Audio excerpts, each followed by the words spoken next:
My God, man. Do you know what this means? This skitter's gonna be turned upside down, I tell you, upside down.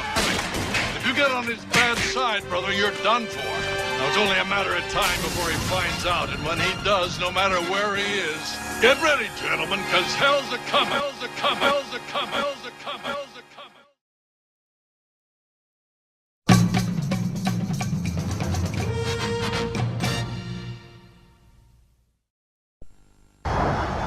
You think you're the best? I hope you are. A Gundam mobile suit is a fully articulated, fully equipped machine, armed with the most sophisticated weaponry known to man. To be a complete Gundam pilot, you must train on both Gundam systems. Believe me, gentlemen, to beat the best, you have to be the best.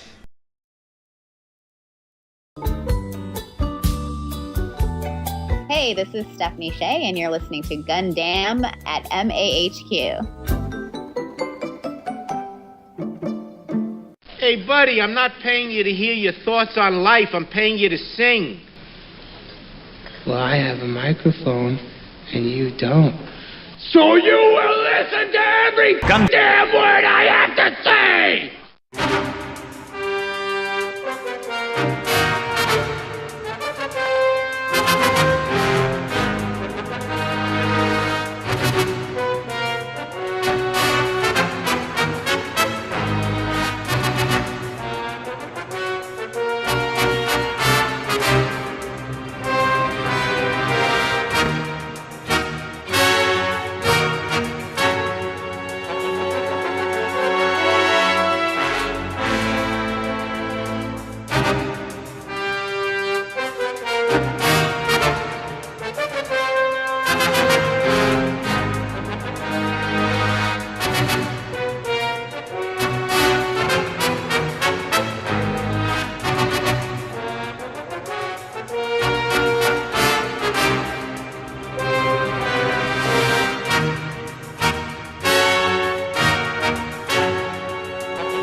To come back to a country.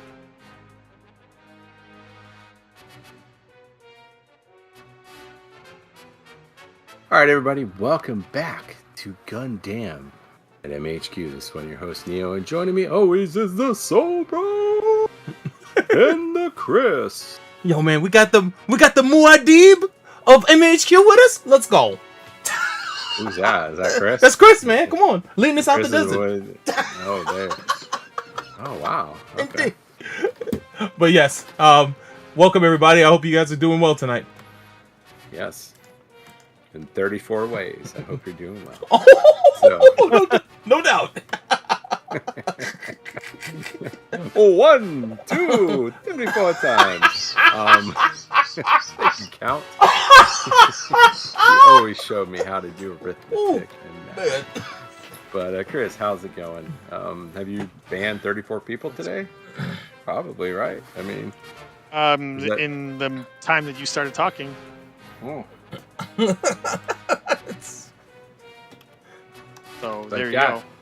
Man, there you go. Hey, man. So, you know what, man? If there's a particular company that would ever want to sponsor us, man, basically based off of the lore of Chris, I would be glad for it.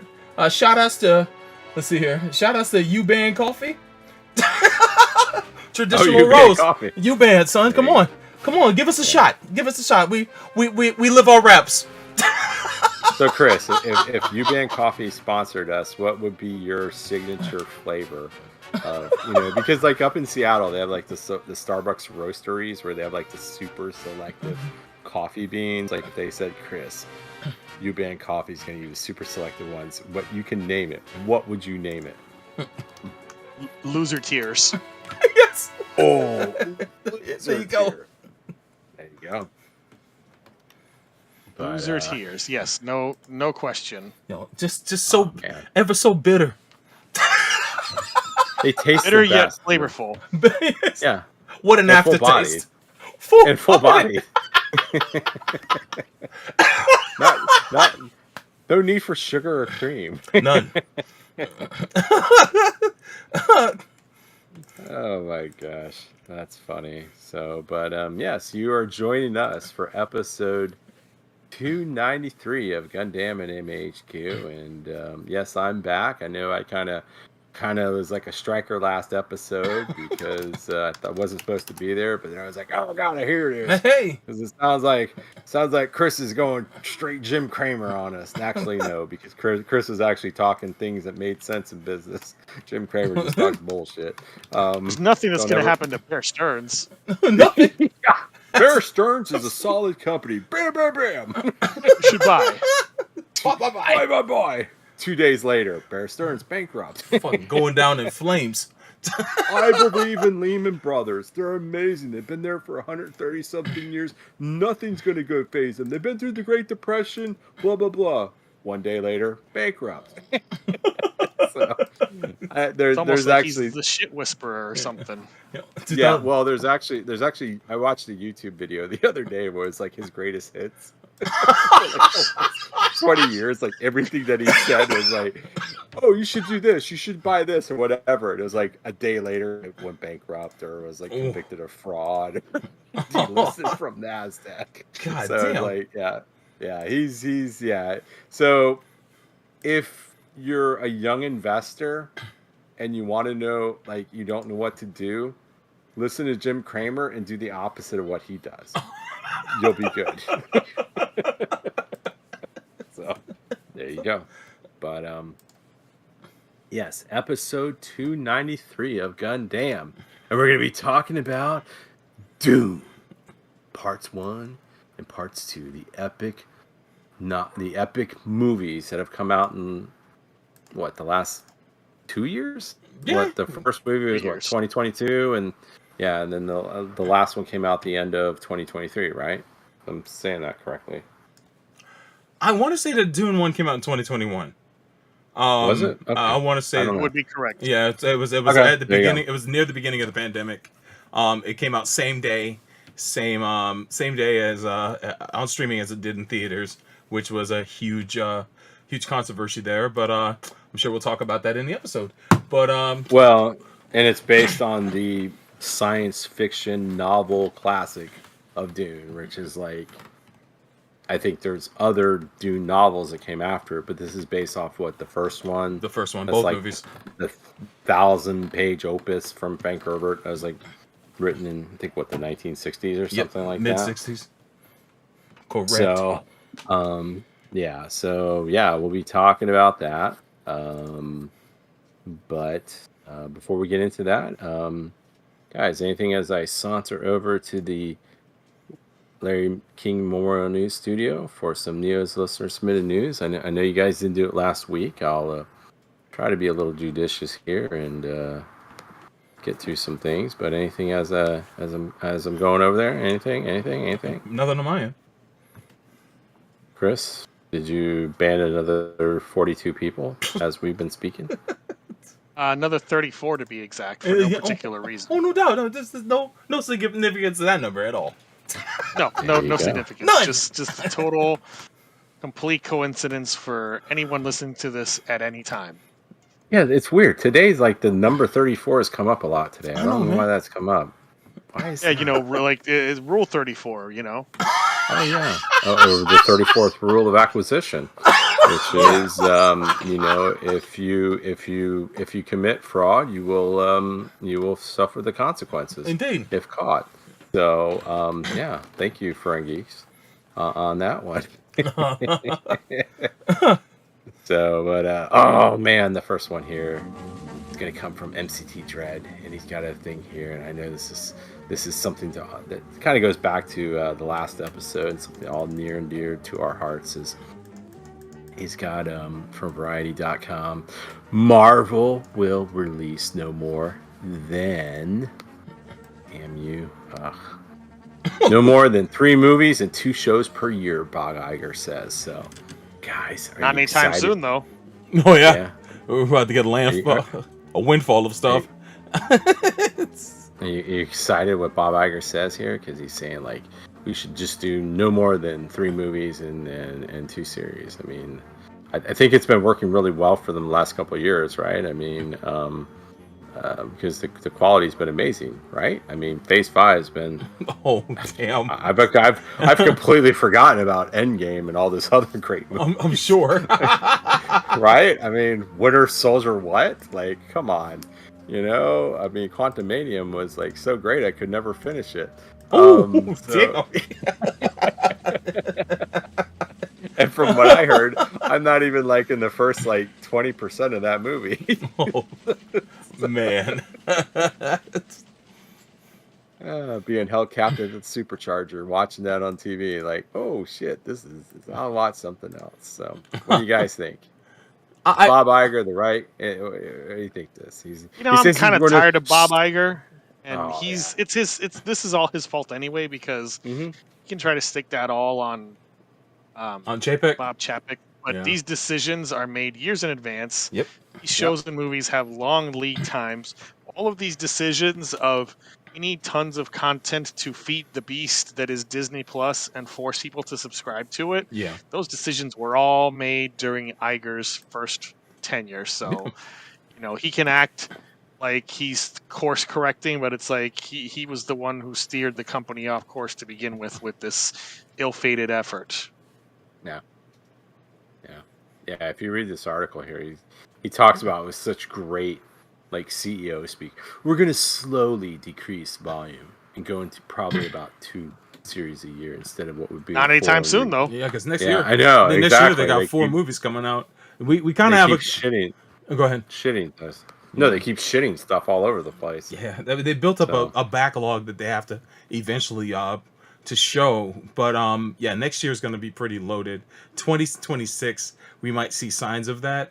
This year is going to be pretty light. I mean, we got a few TV shows coming at us, and of course, Deadpool and Wolverine is the only movie coming out this year.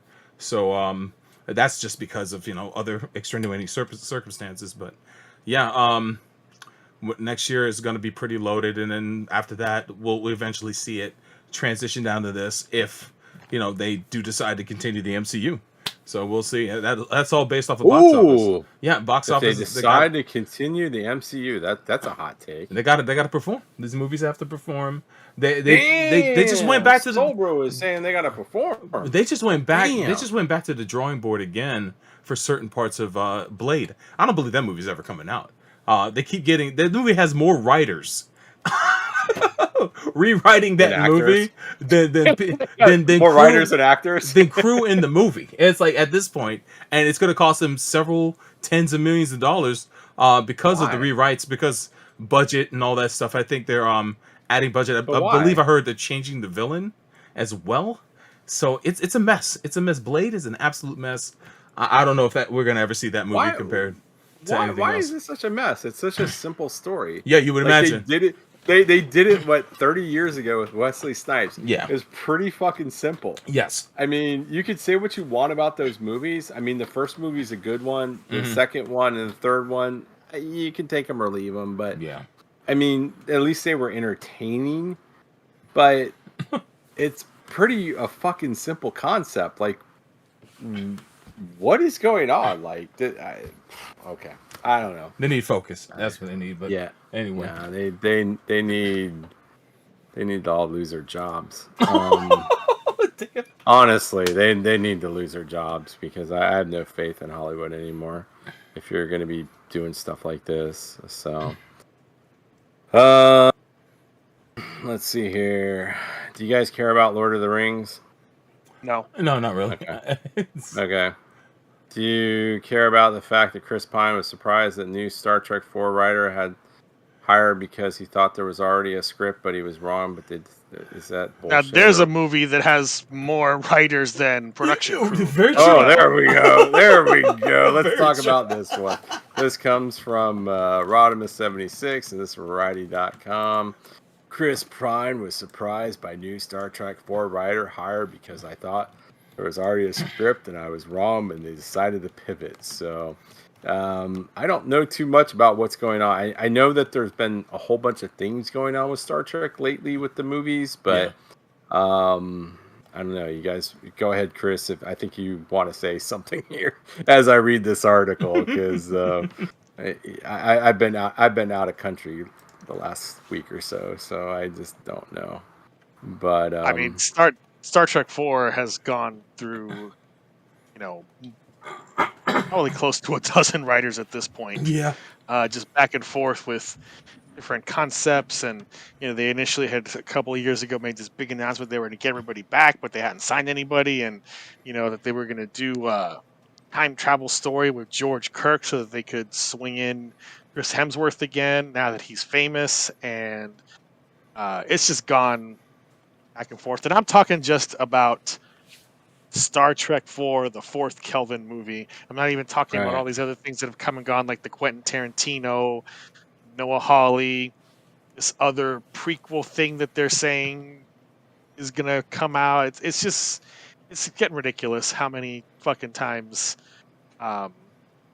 this movie has gone through new writers and directors. They even had a director lined up, the lady who ultimately directed Madam Web, which I hear was very god awful and not very well directed on top of that. So maybe we dodged a bullet there with that movie not coming out. They also had Matt Shackman, the cat who directed WandaVision and is currently directing I want to say Fantastic Four. I could be wrong. Matt Shackman. They had him lined up to direct too, but then that ended pretty quick. So that's a shame. Yeah, it's gone through a lot, man. When it finally comes out, it's going to be completely different than what was initially envisioned.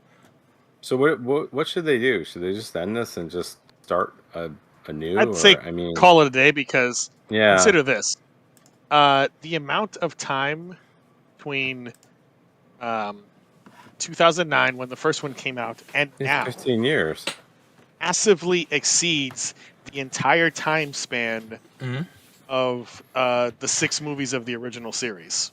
Yeah.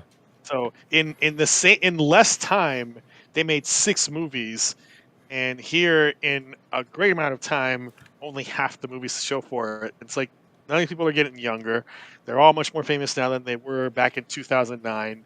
Just let it die. I mean, Beyond was a good movie, and just let it end there. That we don't need any more Kelvin movies. Its time in the sun has passed.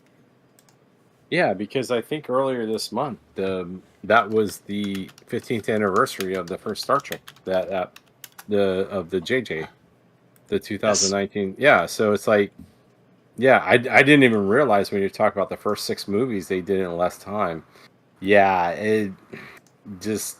There's 12 years between the original movie and Undiscovered Country, and they did a lot in those 12 years. And in 15 years, we have 3 movies and 1 movie that just won't get its act together. So much so that on April 1st, one of the Trek blog sites did an April Fool's post.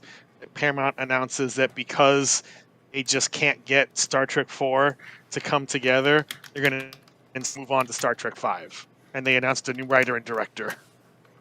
Oh my God. It's like, you know what? At this point, maybe do that for real. Yeah.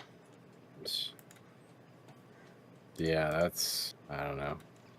And it's sad too, because I feel that Star Trek's getting somewhat of a renaissance.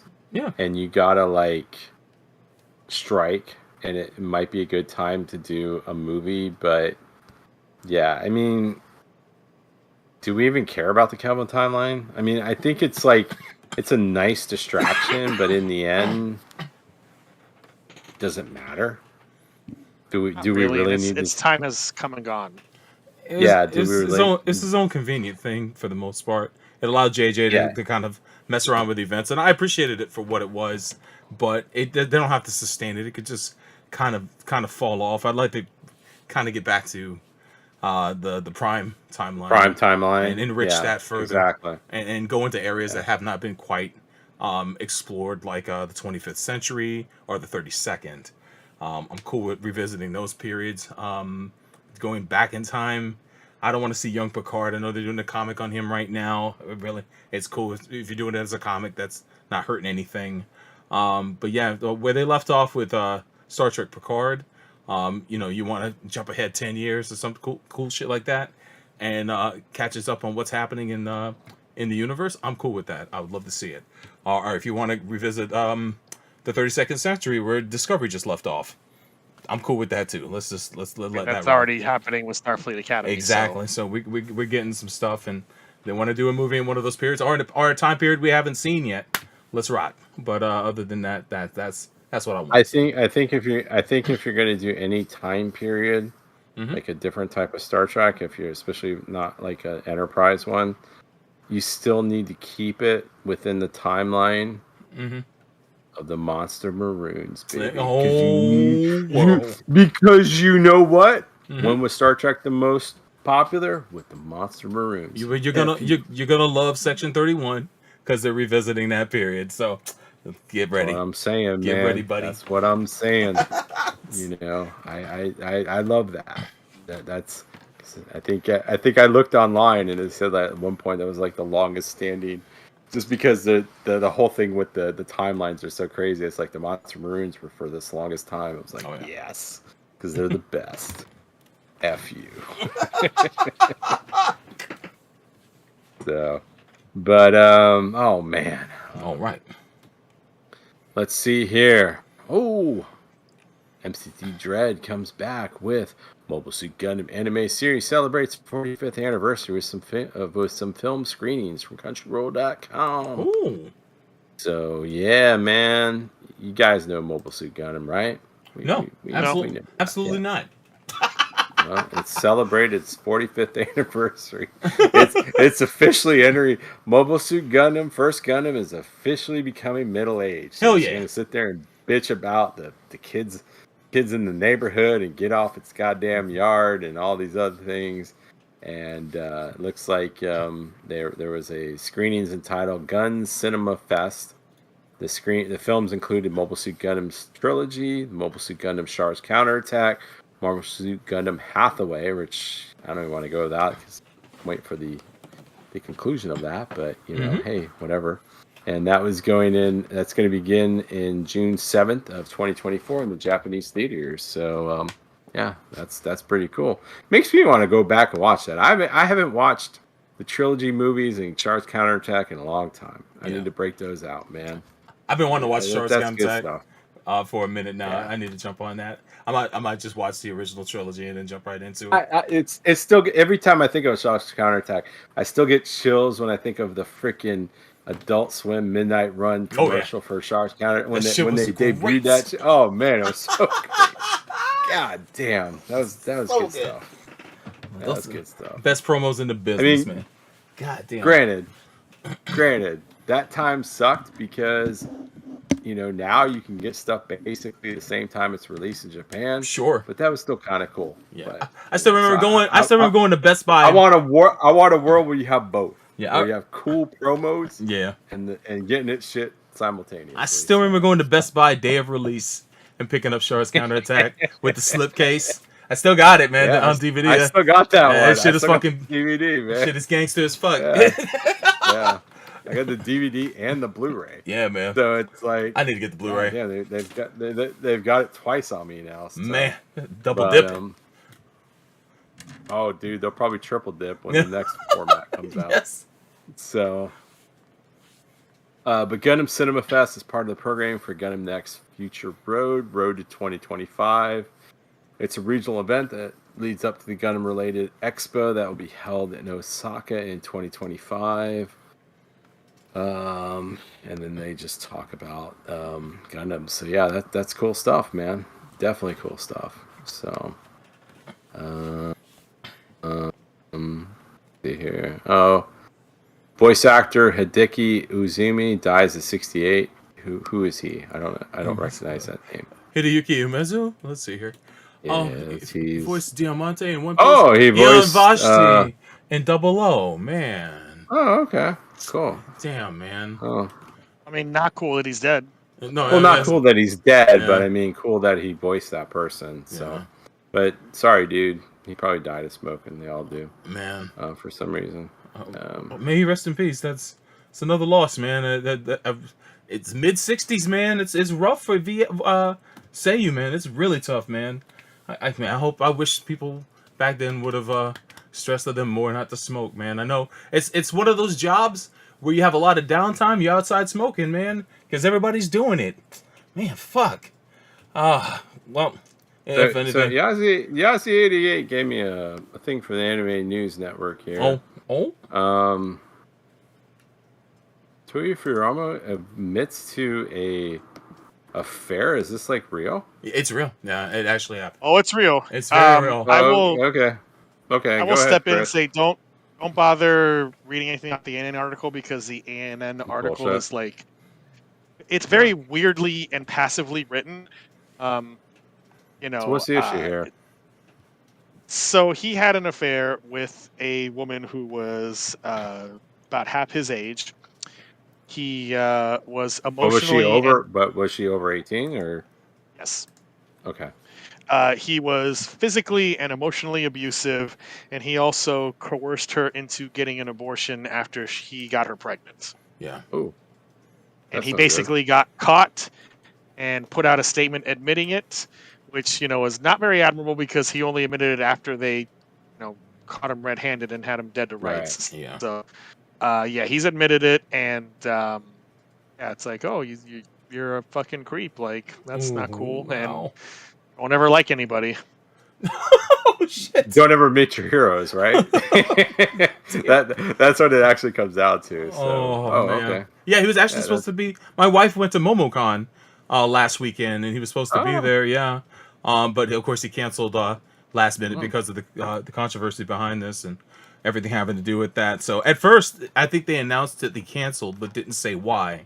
And then before you know it, the news came out as to why that was, and it's like, God. You know, he's had a very long career of over 50 years. And aside from Amuro, he's played lots of other well-known characters: Tuxedo Mask in Sailor Moon, Yamcha in Dragon Ball, Seiya in Saint Seiya, Ryo Saiba in City Hunter. Oh boy!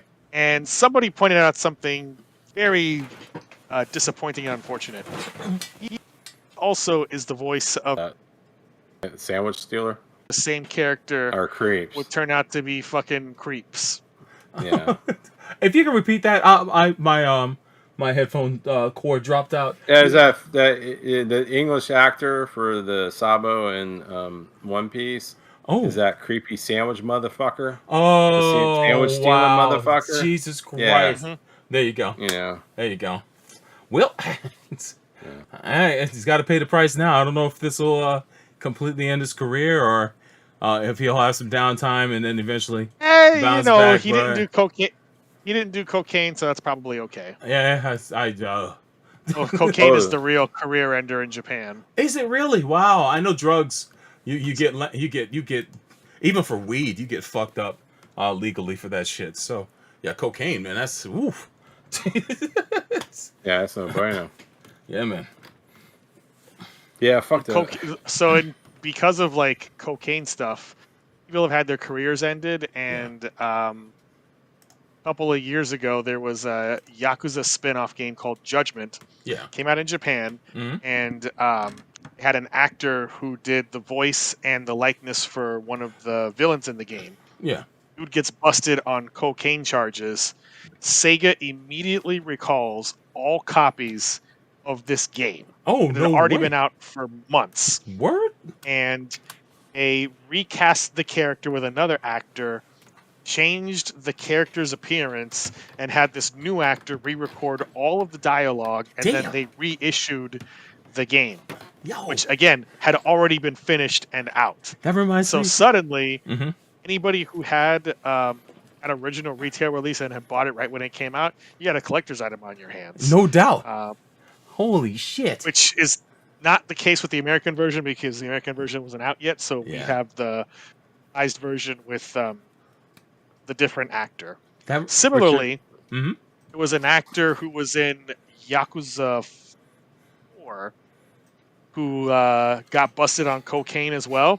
They also recast him for the collection that put together the 3rd, 4th, and 5th games. So even stuff that is done will get memory hold to erase people who have cocaine convictions or at least arrests. Which is crazy because I'm not advocating people doing drugs, but I think a person doing cocaine is probably a lot less than somebody molesting or doing, taking advantage of like somebody younger than them or doing like, sex trafficking or whatever it is. So that's definitely weird to me.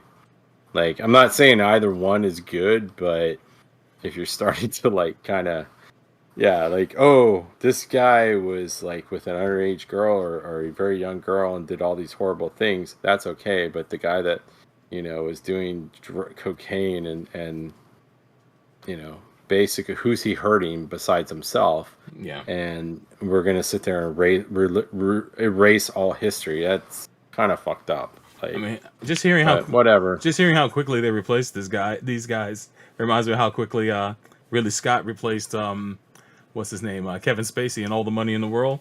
That shit was so fast with Christopher Plummer. Oh wow! Yeah, I got replaced in like in 2 weeks. The John Paul Getty movie. Yes, indeed. Yeah, replaced that motherfucker so quick.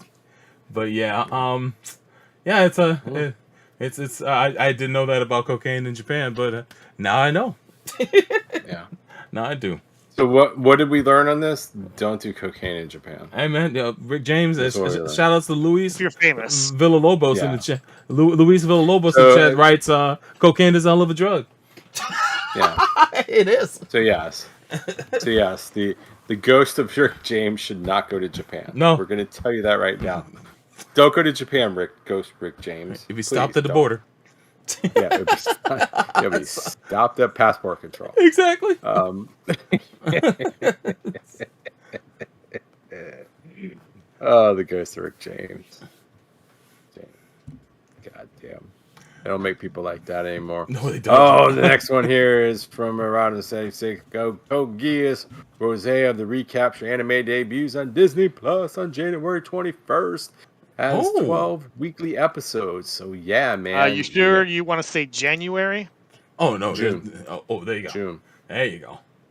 June 21st. June 21st. Code GSZ. Are you making fun of me for my disabilities of yes, my slight dyslexia that I have, because it kind of switched on me there. Sorry, I see it and what came out didn't make sense. Yeah, sorry about that. But yeah, no, that's cool stuff. I mean, now that we have all these other things, X-Men 97's been completed, Bad Batch has been completed. I was wondering what I was going to watch on Disney Plus. They keep giving me notifications that there's a new episode of the Kardashians on there. I'm like, I don't want to watch that on Disney Plus. Fucking gross. Why do you keep giving me this? Oh. Yeah, exactly. The worst. Yeah, exactly. If I want to throw up, I'll do it better way than watching them. Ugh. So, yeah. Let's see here. Gundam crossover. There's a Gundam crossover in Call of Duty. Oh yes. Is that bullshit or is that true? Again, it's real. Unfortunately, real. It's real as okay. So, is this? Oh, Forbes. Is this from our? It's from Ollie, man. Oh my God. Well, it's Ollie. You can trust it. Yeah. So it's totally accurate and not. Yeah, he says from Forbes.com here, he's saying the Gundam, in quotes, crossover in Call of Duty has your cosplay as Mecha. I don't know what that title means, but in a very badly written article, I'm seeing Mecha cosplay. There's other sources for this news. Let's not keep talking about this. But yes, there's Call of Duty skins, and then there's also. Cool. If I'm not preempting another item, there's Gundam Funko Pops coming out as well. Okay, cool. That's all we need though. And the last one here is Macross Plus Ultimate Edition Blu-ray coming out this fall from Anime Limited. So yeah, that's cool stuff, right? Oh wow, that's a cool box.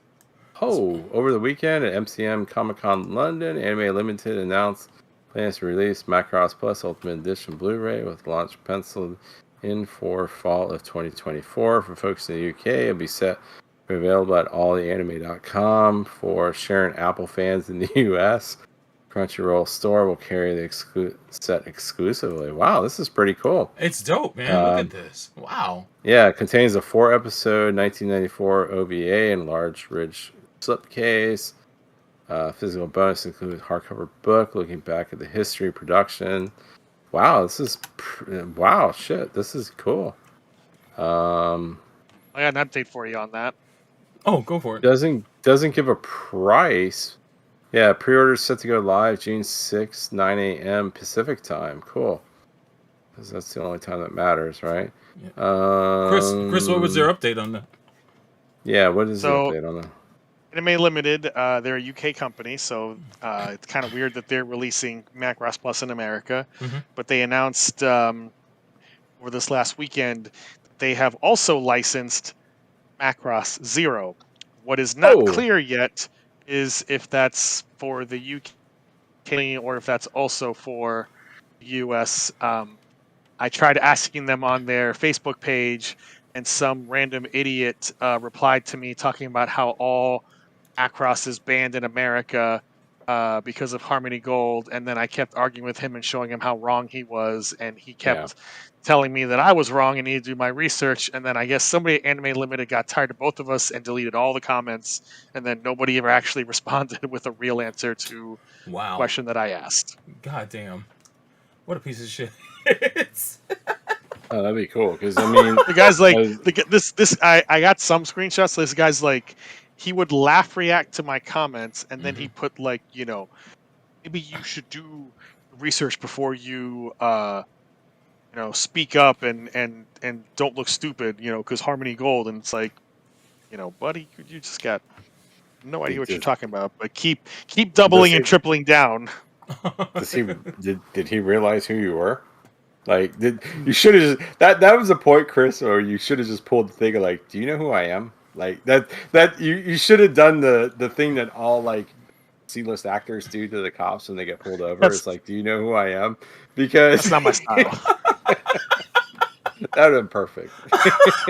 but you know, it's just hilarious how, like, utterly wrong this guy was, and he just would not relent and just kept like saying nonsense to fight me just for the sake, like, just admit you're wrong and move on. Man, that's cool. I mean, Macross Zero is pretty. The story's not always the greatest, but it's pretty. I will say that it was always pretty, especially that first episode or two of the fight scenes. They were freaking awesome. Yeah, man, love that stuff, and especially if they're going to be upscaled. Can't wait to see that.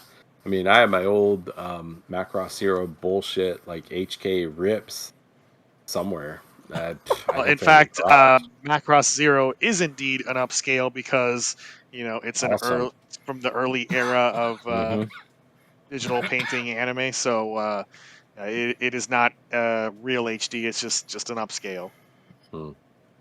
But since we've never had it released here anyway, kind of doesn't really matter. Yeah. I don't care. Yeah. It looked good back then. I mean, maybe. But yeah, that's the news. All right. Well, I've got a last minute news story. You have last minute news story? I do, man. I put it in the chat. Coming in from. We have our location reporter, Soulbro Ryu, with some Soulbro news. What's going on, SBR? Just a little story. For those that don't know, Star Trek Discovery ended today. Final episode aired. But talk of the next show that's being worked on now is Starfleet Academy. They just cast Holly Hunter in the main role, which is ironic because she was in a movie a long time ago with the man who is a diehard Star Trek fan who's been wanting to be in Star Trek for fucking ever, Nick Cage. She was in what's it called? Really? Raising Arizona. Yeah, Raising Arizona. They were both in that movie together, and I would say that it would be super cool if Nick Cage shows up in like an episode of this show, or maybe even be a reoccurring character in this show. He's doing TV shows, so it might fall in place. But she's going to be a captain that is in charge of Starfleet Academy. Working along with Tilly. Oh, she's the Chancellor of Starfleet Academy. Fix my face.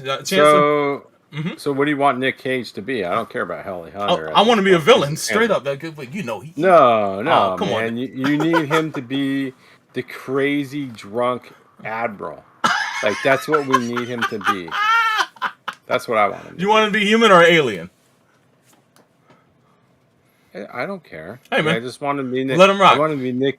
I Nick want him Cage. to be Nick Cage. There you go. That's above all. But it doesn't matter what he is. Yeah. Like he can be whatever. When it comes to Holly Hunter, though, I've always enjoyed her as an actress. It's super cool. She's gonna be a part of this. Right now, confirmed for the show are her and the actress that plays Tilly, of course, reprising her role as Tilly from Star Trek. That is Discovery. not confirmed. Oh, it's not. Oh, It's the worst kept secret in the world. Oh, but they have been dancing read the around internet. that. I've been fooling myself into thinking that's actually happening. I thought they announced Dude, it months ago. Don't get me wrong. Well, No. You're not listening to what I'm saying. Okay, go ahead. Of course, it's happening. Yeah. They are being very bad liars about it. Yeah, exactly. But They refuse to confirm it, but we all know that it's happening. It is. I do know that what has been confirmed is the woman who does the voice of Mariner is one of the staff writers for the show. I know that much. Tawny Newsome. Tawny Newsome. She's a staff writer. Matter of fact, I saw a really good panel at a convention recently where she was talking about it.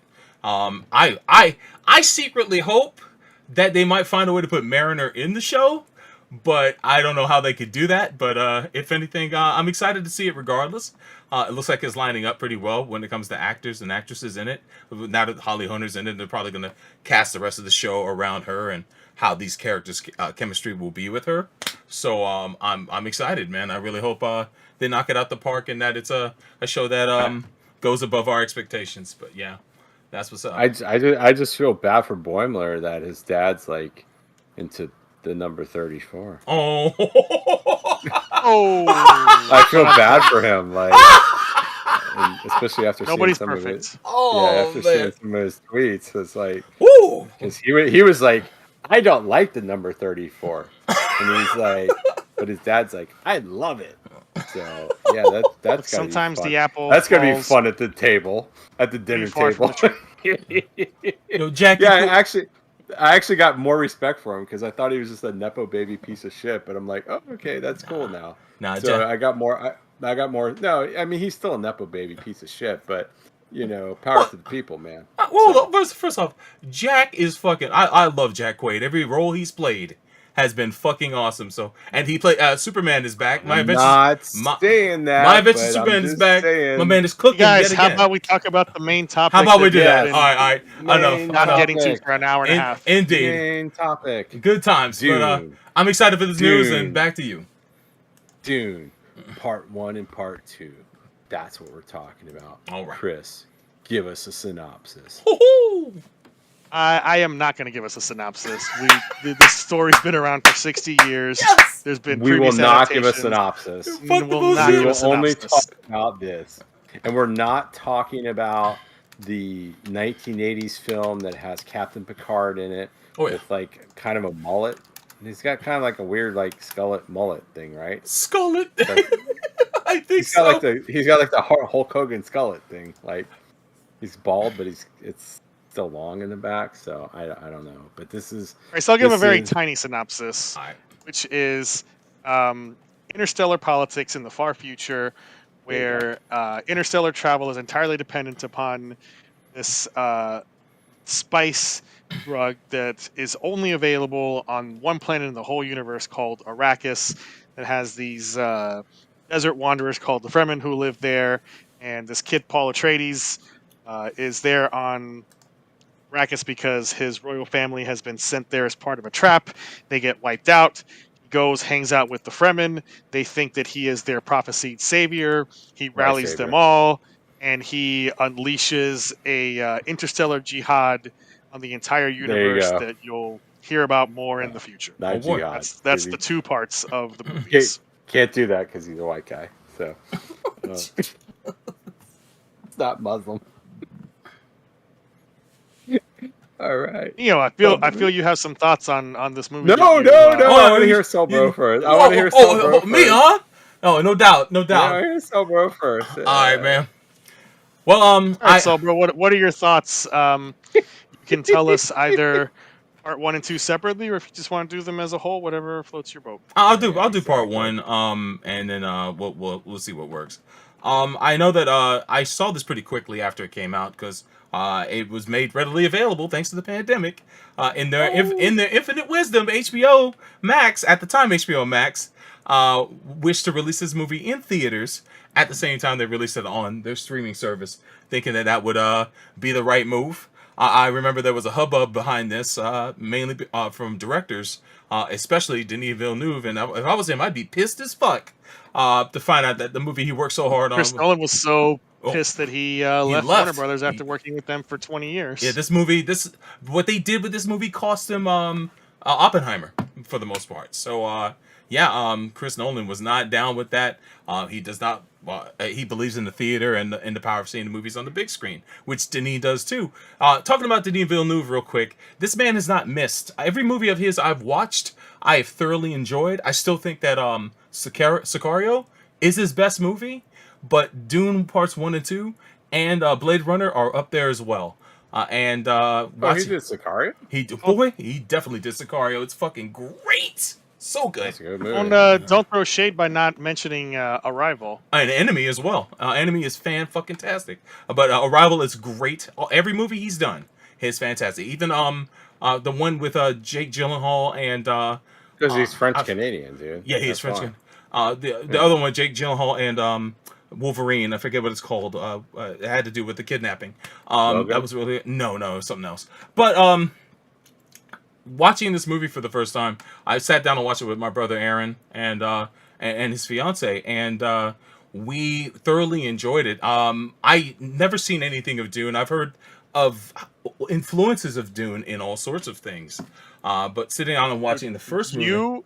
At the level of nerd that you are, never saw the David Lynch movie? I've only seen highlights when people bring up clips to me. You never I watched seen it. I never watched it in full. I've had opportunities, but I've passed. Did you have HBO during the 80s and 90s? Which is funny because I probably it was continuously. I probably sat through that because I've been told I sat through Flash Gordon when I was like 5, but I don't remember any of it. So and that was on HBO like crazy in the 80s. So it wouldn't surprise me. I'm not talking when you're 5, but Yeah. I mean, no, Dune. I mean, they fucking played Dune like a day or two ago on HBO. I know. I've seen good swaths of this movie in clips. And I looked up all the scenes with Patrick Stewart. It's got everything you like. It's yeah. got Captain Picard. Look, man. It's got Sting. Yeah, come on. When I seen the knife fight with Sting and Kyle MacLachlan, who I adore as well. But after seeing the 2-year-old stab a grown ass man, I was a little saddened to see that reenactment of that scene in this, but I can understand why that wasn't there. But watching part 1, man, it was so cool to see a character like Paul Atreides go from being a naive young man who has been kind of trained. I mean, he's well trained, but he hasn't really experienced reality in the world for itself. But he's quite prepared for it. He's definitely got a lot of his father and mother in him, and to see how how he transitions as a character from being part of the royal house of Atreides to the attack on their house to the slaughter of basically the people there, and to him and his mother's escape into the deserts of Arrakis. To his rise in the Fremen, to eventually having that one-on-one duel with my man Dr. Mbenga. It was great to just watch the world building and the table setting in part 1. It is gorgeously shot. Hans Zimmer's score. Oh, what can I say? It's Hans Zimmer, man. Hearing the didgeridoo though, that threw me off just a little bit. But outside of that, man, it's impactful and sets the mood for most of the scenes in the film. The cinematography is gorgeous. The way they there's only so many ways you can shoot a desert, and they found every way to do it in this movie. The wide vistas and the structures that are mostly CG, but of course they have some sets built as well. It was it's cool to see kind of the way they incorporated them together. I never really thought too much of it being CG. I just felt drawn into the world because the way they designed everything was fantastic. But watching Paul and seeing certain tropes come up in the film, and realizing that a good deal of a lot of the science fiction I've enjoyed throughout the years, whether it be Star Wars or numerous animes, have borrowed liberally from this novel. Frank Herbert was really on some next level shit. And granted, he probably borrowed liberally from something else that he read too. So who knows? Probably from the Bible. Yeah, Lawrence of Arabia. Lawrence of Arabia. Yes, thank you. It's Lawrence of Arabia. You are correct. You are correct. I remember hearing about that recently. That White it is. Savior. And thinking back to seeing Lawrence of Arabia years ago, the dots definitely connect. So even he was inspired by something, but it's far less obvious compared to some other people's borrowing from his material. But I love the cast in this. Chalamet, I wasn't really a fan of his until I saw this movie. Now I actually want to sit down and watch him in the Willy Wonka movie that's out now. But he won me over. The Willy Wonka movie is good. Yeah. Chalamet is not the problem in the casting. There's other people that are the problem. Well, shit. But seeing how he maneuvers in this film and seeing how he just eventually transforms from a guy who's at one point, I would say, overwhelmed by the scenario until he gets a grip on the situation, and finds his path to the Muad'Dib. What? But yeah, it's You didn't drop anything. To see him interact with the cast. See him interact with the cast. Zendaya, she has the best glare in the game, dude. That's a woman that can glare your ass off, son. I feel bad for Tom Holland. I don't want to see him get in trouble. Zendaya's pitchy, her bitchy pissy face. She does the whole time. She can be mugged with the best of them, man. She be mugging like an ice cube. Well, I mean, she raw dog, man. I appreciate it. I appreciate how hard she brought it, man. Well, she didn't believe in white saviors. So that's the problem with that. Yes. Rebecca Ferguson, man, I love this woman in everything she's in. Yeah, good too. She is so good. She was great in the Mission Impossible movies, and she didn't miss a beat in this film. Both of these films, she was fantastic. Jason Momoa, Duncan, Idaho, man, fucking cool, man. It's a shame he didn't make it to the second part. Thanos? Yo, oh yeah, Thanos survived. What about the run back between Thanos and Drax, man? Yeah. We had to run it back, but yes, Thanos. What's his name? Josh Brolin. Definitely fantastic. I wasn't sure if he was going to be in the second part, and sure enough, he pops up. So I had to stand up and applaud. And of course, Oscar Isaac. I appreciate the time that he's in the movie, although he's not in the first movie for too long. But he definitely brought it. Stellan Skarsgård is one of my favorite actors of all time.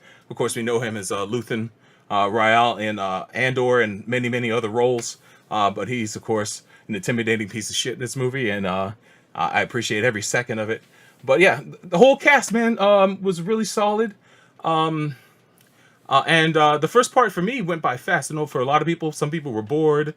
Some people thought it was too long. Part's good. Knowing how big and how second part's boring. How dense this book is, I'm amazed that Denis was able to put as much content from the book into this. Because after watching this movie, I went and looked up a lot of videos talking about the behind the scenes and a lot of the trivia behind the things that made it into the movie and stuff that got taken out. Such as, I don't know the name of the character, but there's a character amongst the House Atreides that's like a living computer. It's the brother, the albino brother with the freckles and his eyes to turn white. Fear. Yeah, I heard that he becomes a traitor to the house. He gets forced into betraying the household. And that comes up in the second half of the book, but they just took that out completely. Tim Blake Nelson was playing a character also that was in the books that got taken out of the second part of the movie too, so it was a shame. That guy can act his ass off. I'm sad to hear he couldn't make it in the second half. For the most part, I just thought it was expertly directed and written, and the CG was on point. The worms. How intimidating were those, man? Because granted, watching Tremors ain't shit. not compared to this. Oh my goodness. I still don't understand how are they not only I of course you see Paul do it in the movie in the second half when he is able to get on top of the worm and ride it. But how does everybody else get on top?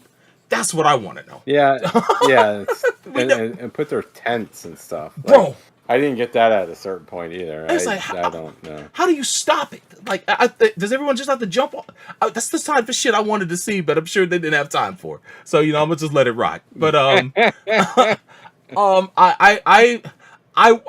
only complaint really is I wanted to see more, but I understand why we couldn't.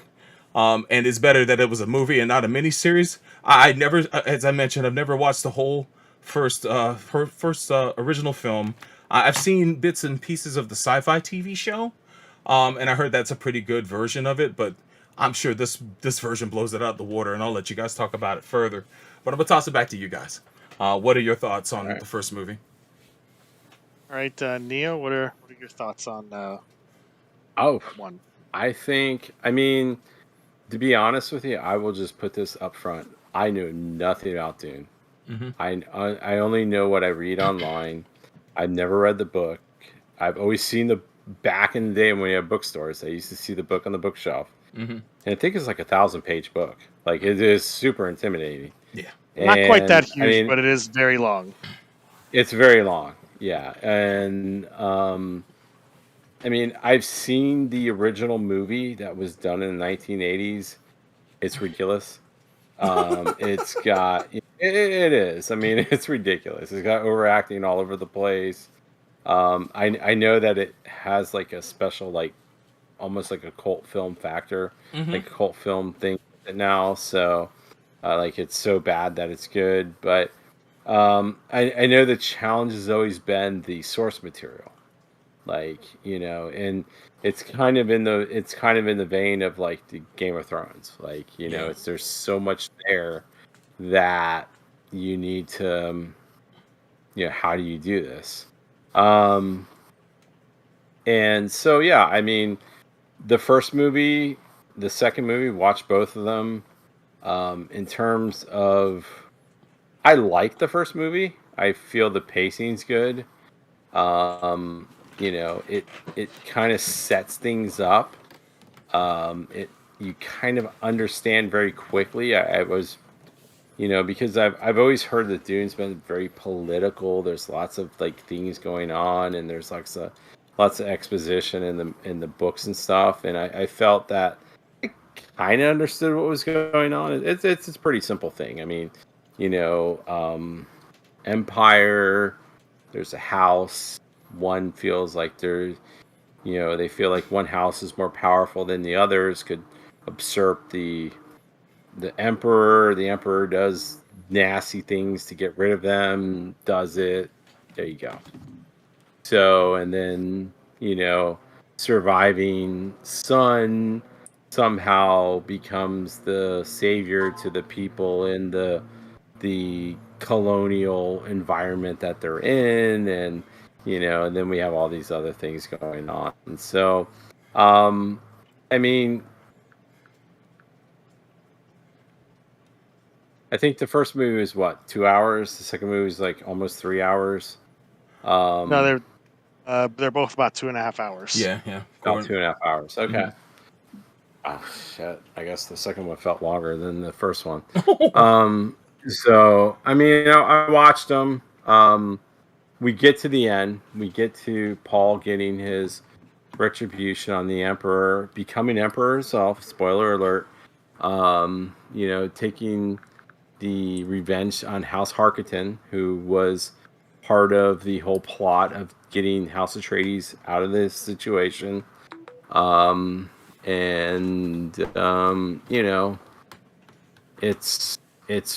It's kind of what it is. I think, I mean, personally, I feel that the first movie flowed a little bit better. The second movie's, it's good. I think the third act gets a little kind of weird, and just everybody's just standing around. And it makes no sense to me, especially when the Emperor is there and he's like, oh, I'm just going to stand here while I could just kill everybody, but I'm just going to have all my people just stand here while this guy's just pontificating after he has a battle with Bad Elvis there. The guy, that guy still.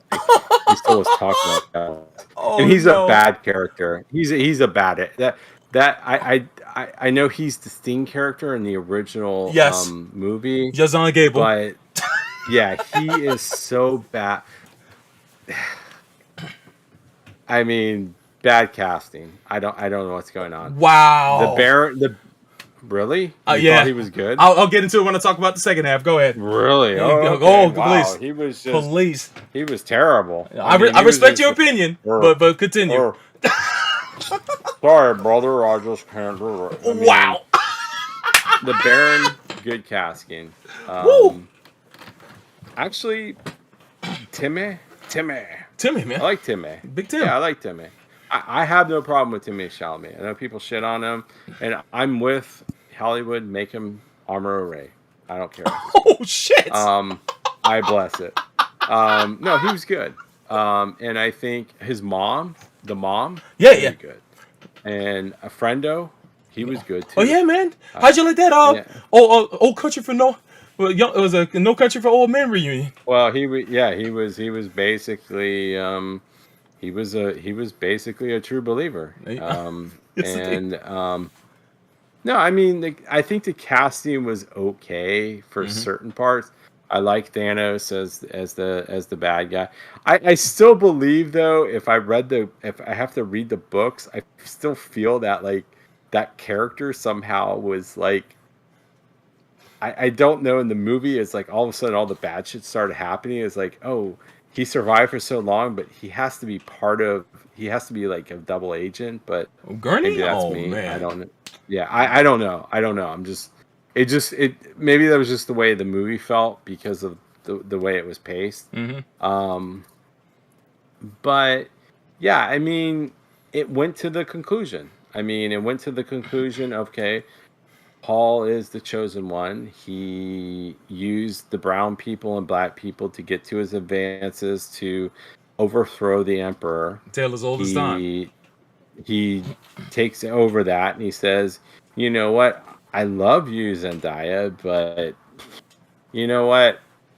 I can't have you as empress. I'm going to marry the emperor's daughter to make it all better. So I'm just going to marry her, which is a weird thing because that thing kind of seemed I get where it placed in it, but it seemed kind of forced. I felt like they should have probably done that more. As like the empress was the emperor's daughter was at the beginning, she's kind of at the end, and kind of a little bit in the middle. I disagree. I feel like this should have been a miniseries. To be honest with you, it should have been this HBO series. Yeah, I feel it should have been. I think there's too much going on there. So yeah, I mean, he did that. He screwed her over, because he only needed the Freeman to get to ascension to the power. And he got the power, and I guess he's emperor now with the former emperor's daughter. And yeah, I mean, it's a typical story. I mean, it's a typical revenge story. I felt that the first movie pace was better. I feel that the second movie, especially the third act, was kind of wonky. The ultimate battle was kind of and at the end, everybody was just kind of standing there waiting. I mean, if I'm the emperor and this pissant sitting there talking stuff after he's having a knife fight with Elvis, why don't I just use my royal guard to kill him? Like, that's the thing I don't understand. Like, I don't understand that whole thing. It's like, I get he was in the thing of all the Freemen, and whatever, but still, he had the advantage. I just don't get that. But yeah, I mean, I'm being told it's not a white savior movie. I'd like to hear because that it isn't. because it is. It is. No, I mean, it indisputably is not. It is unquestionably not. How? Go ahead, Chris. How? Go ahead, Chris. Tell me how. Well, why don't you tell me why you think it's a white savior movie, and then go. I'll explain to you why you're wrong. Cool. I'll that's tell you fair. exactly That's what it is, because he is, so first off, he is coming from a father who was not white. Mm-hmm. He had a mother that was completely white. He's genetically engineered.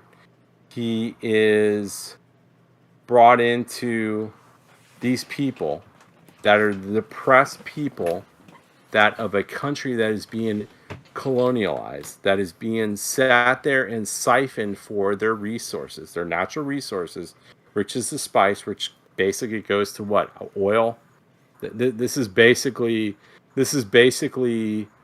the American and European adventures in the Middle East in 1965, right? Right. This is what it is, right? I mean, this is the analogy. I'm just trying to understand this. Mm-hmm.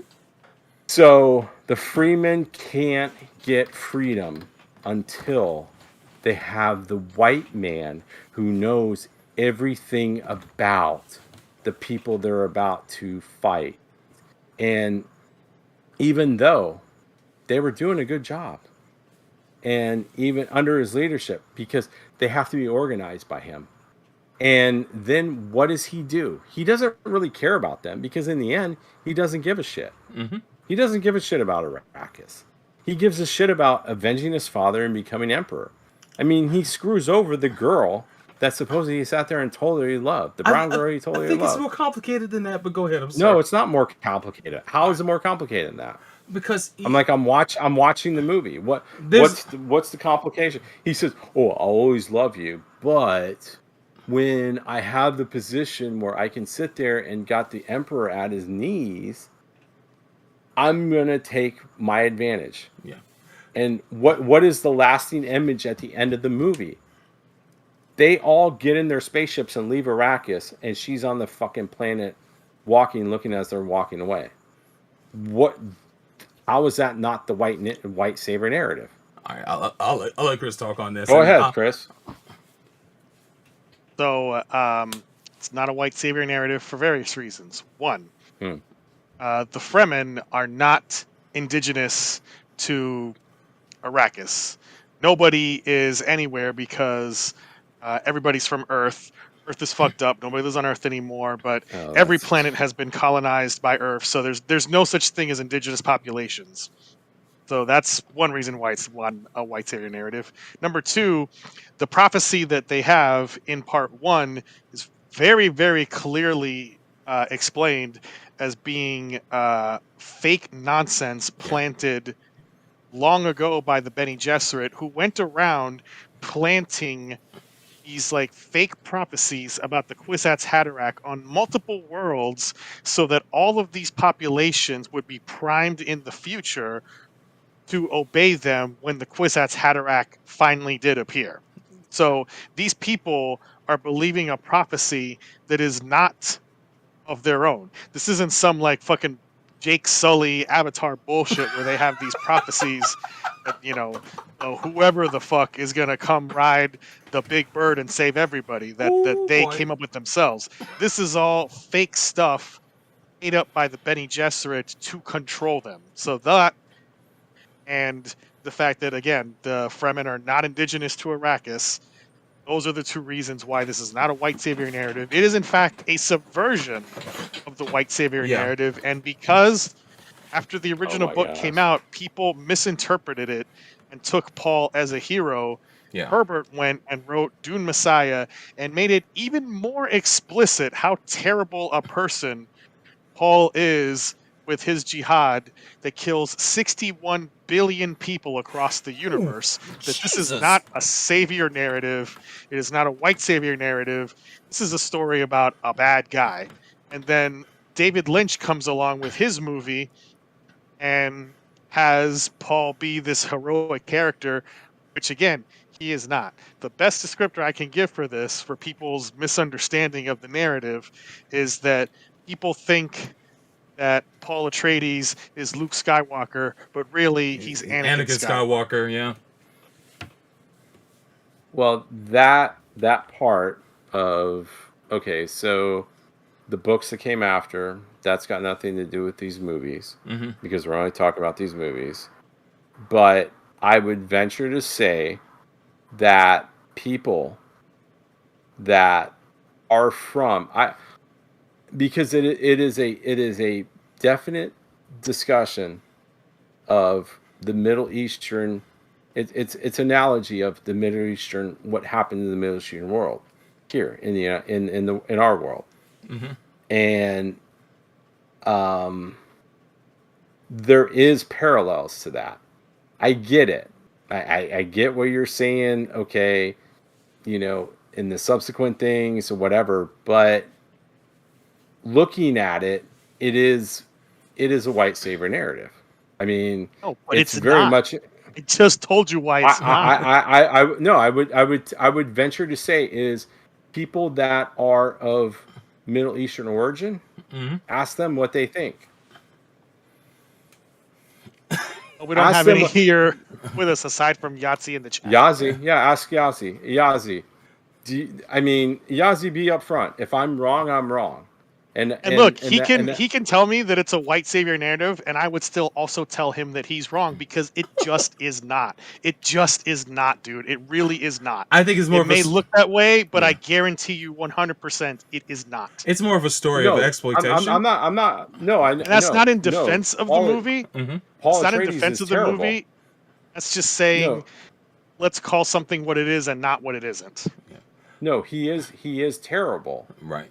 He is a horrible, horrible person, but isn't that part of the white savior narrative? I would say it's a false. No, because it's a false savior. Look at white savior movies like Avatar. No, because Jake Sully is presented as like a good guy, guy. But Kevin Costner in Dances with Wolves is presented as a good guy. True.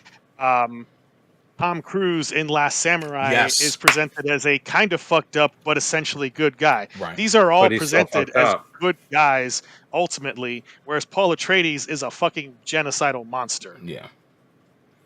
So no, they're very different in terms of how they're depicted. There's similarity in the structure of what you're saying. I'd say it's more so a false savior. It's more a false savior. It's a false savior narrative. Yeah, he's been built up to be someone he's not, and everything's been put in place for him to be that way.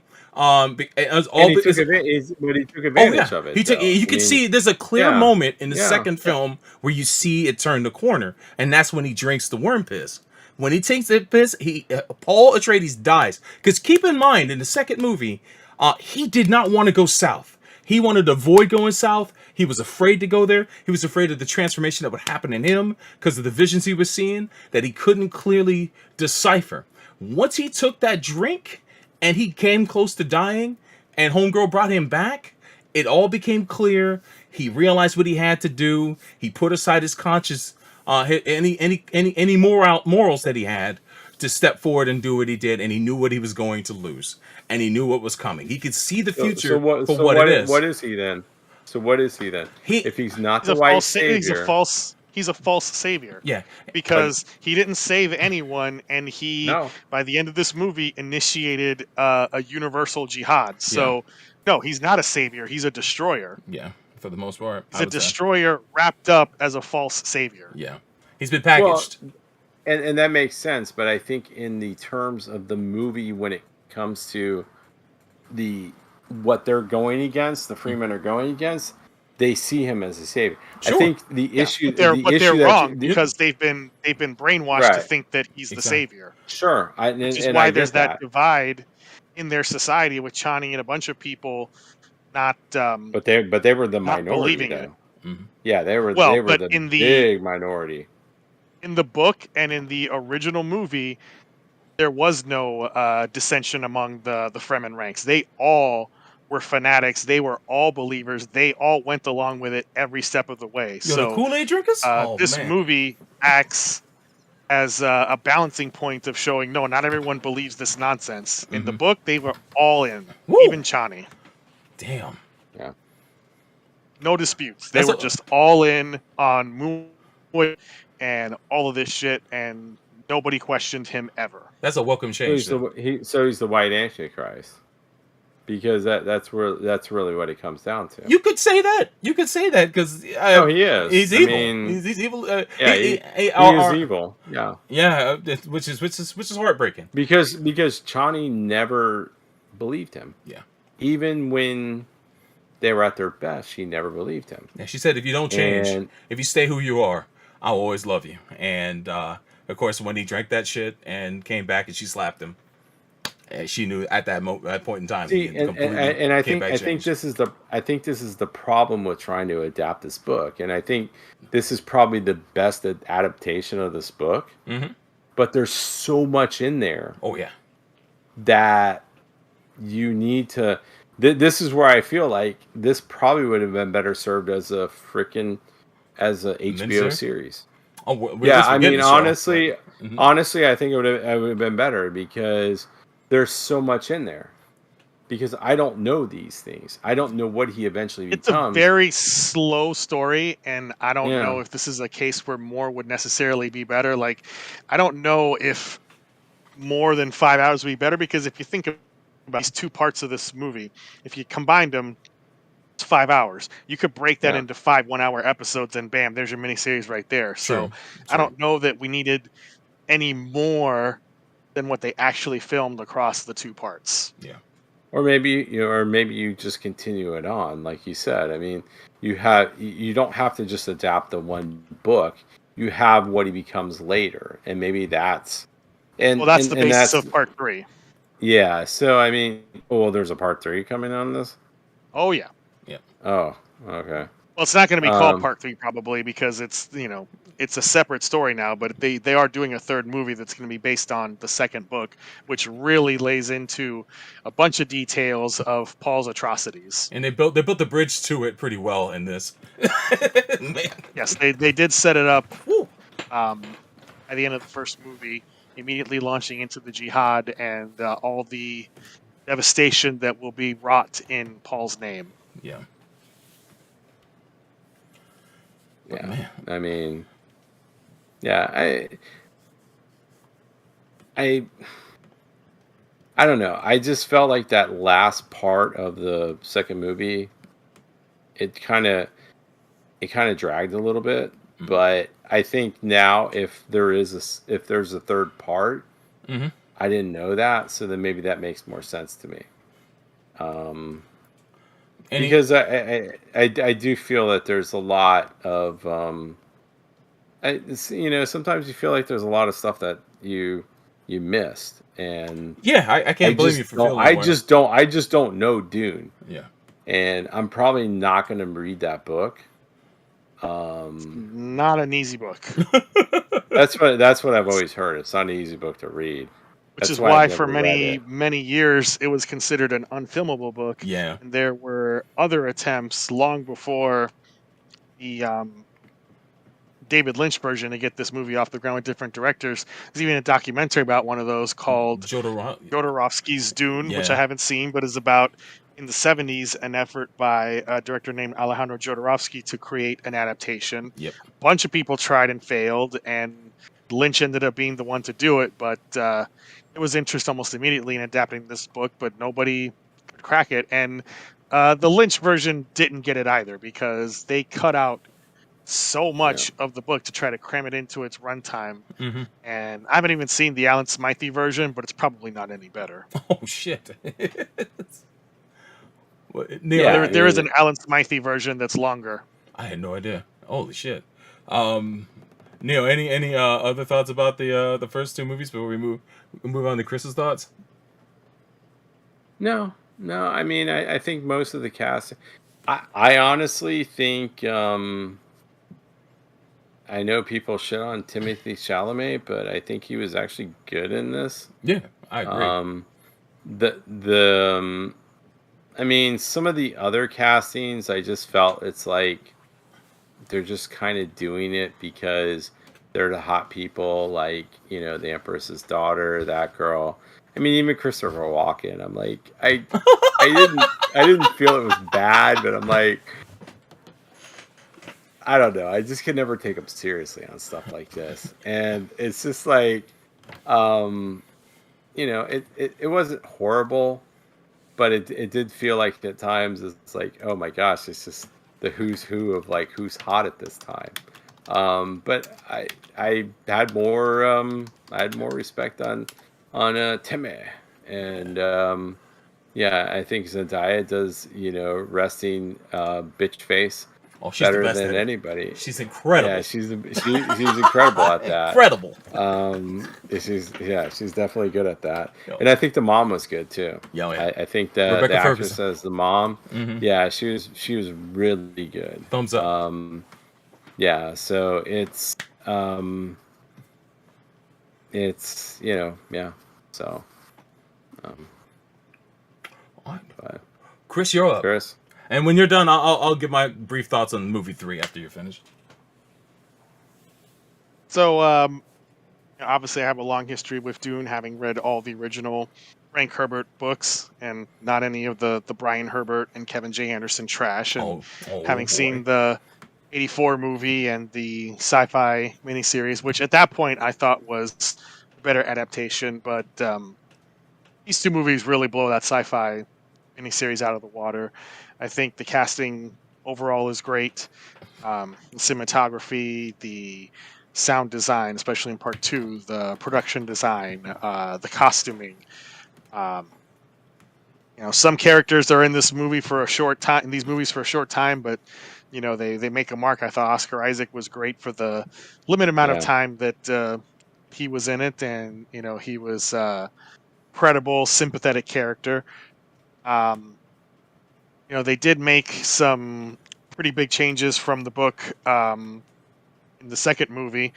Some that I'm not exactly sure about. For instance, in book, as Sobro alluded to, Alia is actually a 2-year-old toddler by the end of the story, and she murders Baron herself. Mm-hmm. Whereas Denny She does? decided Oh, yeah. during production to change it and have Jessica be pregnant for the duration of the movie, and therefore shorten the timeline of the movie. Another big thing, Chani and Paul in the book have a son during his time with the Fremen, who he calls Leto Oh. II, who gets killed during a Harkonnen raid. Oh. And that's cut out of the movie entirely. It was also cut out of the 84 movie, so that's a big difference. And also, as I'd mentioned, the fact that Chani is not a religious fanatic and does not believe that Paul is Lisan al-Gaib, and that there's other Fremen who think the same way. In the book, in all the other adaptations, all of them believe it. They're all on board with everything he wants to do. They don't mind being used because they think that they have their savior, and they're going to go out and kill anybody who says otherwise, which they do. Special highlight to Dave Bautista. I thought he was good as Raban, as just this very brutal but also cowardly character. Uh-huh. Oh, yeah. I think that was a great role for him, and he passed up a chance to appear in The Suicide Squad to do this movie, and even James Gunn had told them, oh, you should go do Dune instead. That's a better movie for you to be in. That's what's up.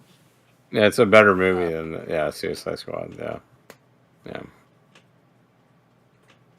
I think the second movie is where the meat of the story is, because the first is a very slowly paced movie. I still enjoy it, but it's hard for me to approach these movies with fresh eyes just because I have so much interest, so much history with this story. So I know, for instance, my wife of part 1, because she felt that it was half a movie, and that it ended just as it was becoming it is half a movie. Yeah. Yeah, it is half a movie. I will agree with that. Yeah. But I mean, she hasn't seen part 2 yet. But I was surprised then that your position, Neo, is that you like part 1 better, because that's not something I've seen so far from people who have seen these two movies. People generally tend to like part 2 better because there's a lot more stuff going on, and it's where all the action is. I feel that this third part of movie 2, it kind of drags, and it's I know that there's the battle and all that, but then kind of the stuff afterwards is there's so much exposition that it kind of just brought me down. And even though the first movie feels incomplete and it feels like half a movie, I felt like I was building to something. and that's Sorry, I mean, I guess I'm not a Hollywood person, so I would be bad. Are you telling your Even even though I say like I don't care. I'm all not these David movies, Zaslav. Like doesn't matter to me if you don't like it. yeah, exactly. I mean, I tell David Zaslav, you make that I'm not decision, Denis bud. Villeneuve. My feelings aren't hurt about it. Oh damn. Yeah. No, I'm not saying it's bad. Oh yeah. But I think You should prefer one over two. I feel my preference, if I'm taking them separately, is 1 over 2 because I feel like it worked better. I feel like it's faster, and I feel like I'm more engaged. But I think these 2 movies you have to see continuously. I think it's just one thing. Like, it's the best way to consume. Just give us the Denny edit, which is just the whole entire 5-hour epilogue, opus that we want to see. It makes more sense. Yeah. I mean, for me, it's kind of hard to see these as 2 movies. I kind of see it as one movie that was split in half, even though obviously they were filmed years apart from each other. But they really are just one story. I mean, it's it is, yeah. One story divided into, something like a Kill Bill, which was not a successful attempt to divide one story into, but that's literally what they did there. Yep. So I just see this as a story split right down the middle, and I would prefer to watch them as one and think of them as one. Right. But that's me. So Sober, you had some thoughts on part 2. Yeah. I had the pleasure of watching part 1 again with my wife, who hadn't seen it before part 2 came out. And then we jumped right into part 2, so she got to enjoy both movies back to back. I'd never seen her like respond to a movie like this. She was like calling shit out ahead of time. Like, she was really engrossed watching these movies. She picked up like on all the details, was bringing shit up that I fucking missed. I was like, yo, baby, I'm proud of you. Good shit. She absolutely loved these films. Part 2, man, for me, seeing the dominoes get set up in part 1 was great, but seeing them knocked down in part 2 was even better for me. For me, 2 went by faster, even though 2 was the longer movie. I believe 2 was like 2 hours and 45 minutes, so it's damn near 3 hours. But sitting there watching it and seeing how everything unfolds, to me, there's 2 significant halves to this movie, and as I mentioned, the demarcation point is when Paul drinks the hypnotic. Shout outs to Frank Lawson in the chat. When he drinks that and he comes close to dying and comes back, he's a completely different man, a completely different character. What little morality he has is gone, and to see his dark descent from that point is the most compelling part of the movie for me. Going into Act 3, I was riveted just to see exactly how he convinced these people to raise arms when they go down south and have to meet with the tribes and talk about what's going on. And he said, fuck your traditions, we're doing it this way. And he was telling people he basically downloaded everybody when he drank that shit, because when he was calling out to people about what they were about and about things in their past and was quickly convincing them, it's like he's got hacks at this point. He can't be stopped. He's building a momentum that is incredible, and it's going to take him far, but it's going to take us to a point of endless horrors. The movie tries to warn you about this with all the different visions that he has, especially with the nuclear holocaust that he envisions when he sees his mother walking down the middle of a row of people who are down on the ground, pretty much burning from radiation. Eventually, he sees Chani dying from radiation poisoning as well, and it even has hints of the nuclear arms race, because of course this book was written in the 60s when Gunny comes back into the story, and he says, your dad has a nuclear arms here on the planet, right? We could use them. As soon as that reveal happened, I was like, I was scared for everybody. It's like, this is going to escalate to a point of no return, and a lot of people are going to lose because of this. And to see him utilize that in the film was also compelling too, as they used them to attack the capital and the main Harkonnen basin and all of that. But before that all unfolds, just to see his interactions with Chani and the buildup of their relationship was very fascinating to me. To see Rebecca Ferguson, his mother in the movie as well, and see that she becomes the new spiritual leader of the Fremen as well, and see her transformation as that person was also fascinating too. It's like I gotta ask you guys, since we're talking about Rebecca Ferguson. Yeah, please. Is it just me, or across these two movies, Hmm? do you get some serious boy mom vibes from Lady Jessica? I get, there's a phenomenon Oh, that called she's into her son. Yeah. yeah, there's this phenomenon called the son husband.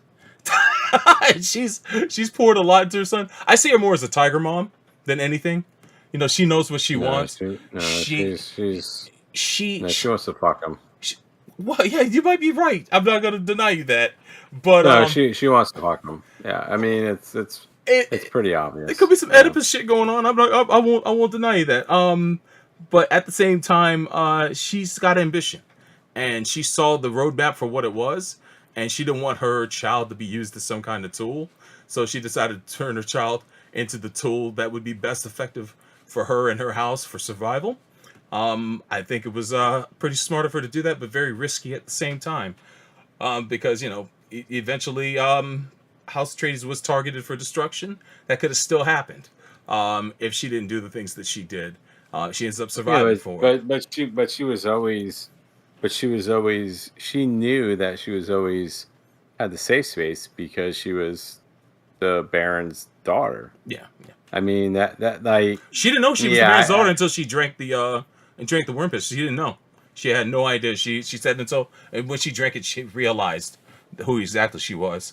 But before that, she had no clue. Oh, so yeah, I mean, there's that whole thing with the mom and Paul Atreides is very weird, and it's very bizarre. Yeah. I'll be honest with you on that. Yeah, it gets you wondering. But yeah, Florence Pugh coming into the story was fantastic. I know that she narrates part of the book. Chris, since you read the book, does she like open up every chapter in the original book, or is it like halfway through that she starts doing that? I don't remember. It's been a long time. It's okay. Since I read the book, and they also, in contrast, in the '84 movie, they had her come out at the beginning to do the opening narration, and then you never see her again until the last scene. Oh, so what? She's kind of a useless character. Big old waste of Virginia Madsen. Oh wow, that's wild. And she's not that big in this character either. I mean, it's just like that's where I was much more like, important in the next story. Yeah, that's where I was like, this is. I get the whole thing with like the casting, but I'm like, they're casting all like the hot people right now. It's like, do we really need this? It's like, because before I saw part 2, I was like, oh, Florence Pugh is good. She's such a pivotal thing in this movie, and I'm like, okay, not really. I mean, she just kind of says some stuff. She acts the scenes well, but is it really that big of a deal? Like, I don't get that. Like, well, how many Florence Pugh movies have you seen? Because she's really impressed me in a lot of movies I've seen her in. I'm not saying she's not a good actress. Mm-hmm. I'm just saying, did what she do change this movie? No, but I mean, like if you took her out, would it make a difference? It's like that's kind of the thing with me. It's like, yeah, well, I'm looking. At the very at least, it she's a foil for Chani because Paul very publicly, saying, "Yeah, I'm going to marry this bitch over here," is like the last straw for Chani. No, I get that character wise, but the fact of using the actual actress, like, I think it was. Did it matter who we used at that point? It matters for the future. They set her up in this. Again, it's more domino. And that's fine. But until I get that movie, I don't know. I think the meat of her performance will be in Dune Messiah. But I was glad to see her in this, knowing that she is going to have a future in the franchise. So that's pretty cool. I did like the back and forth between her and Christopher Walken. I know it didn't play a role in him getting hired for this as the Emperor, but just to know that there's a tie between this and that music video Weapon of Choice from Fatboy Slim, where he does the dancing in it, and there's lyrics from Dune, lyrics that reference Dune in the actual song itself, is kind of a wild coincidence. So it's super cool. to see him in this. I thought that's the reason why he was cast. Sure enough, it wasn't. But I thought he was good for the moments that he had in the film. Again, old Drax is 0 and 2 versus Thanos. But Dave Bautista though was fantastic. The moments where he was rage out and slam that guy's head into the fucking the console and just be a menace until he gets diminished by the one and only Austin Butler. Unlike Neo, the second this man walked on the screen, and keep in mind I've never seen Elvis, but the second this man walked into the screen, you saw it because he talks the same way in this movie as he talks in Elvis. I thought he had a much gravelly. He had much more gravelly voice. I've heard of his regular speaking voice. Watch Elvis. I got you. I plan on watching it now that I've seen him in this. This is the first thing I ever saw Austin Butler in, and he stole every damn scene in this. He stole every scene. To me, he did. One particular scene. Remember when I didn't see that movie. Remember when they got back to Arrakis and he was anointed as the head of the production, and he go.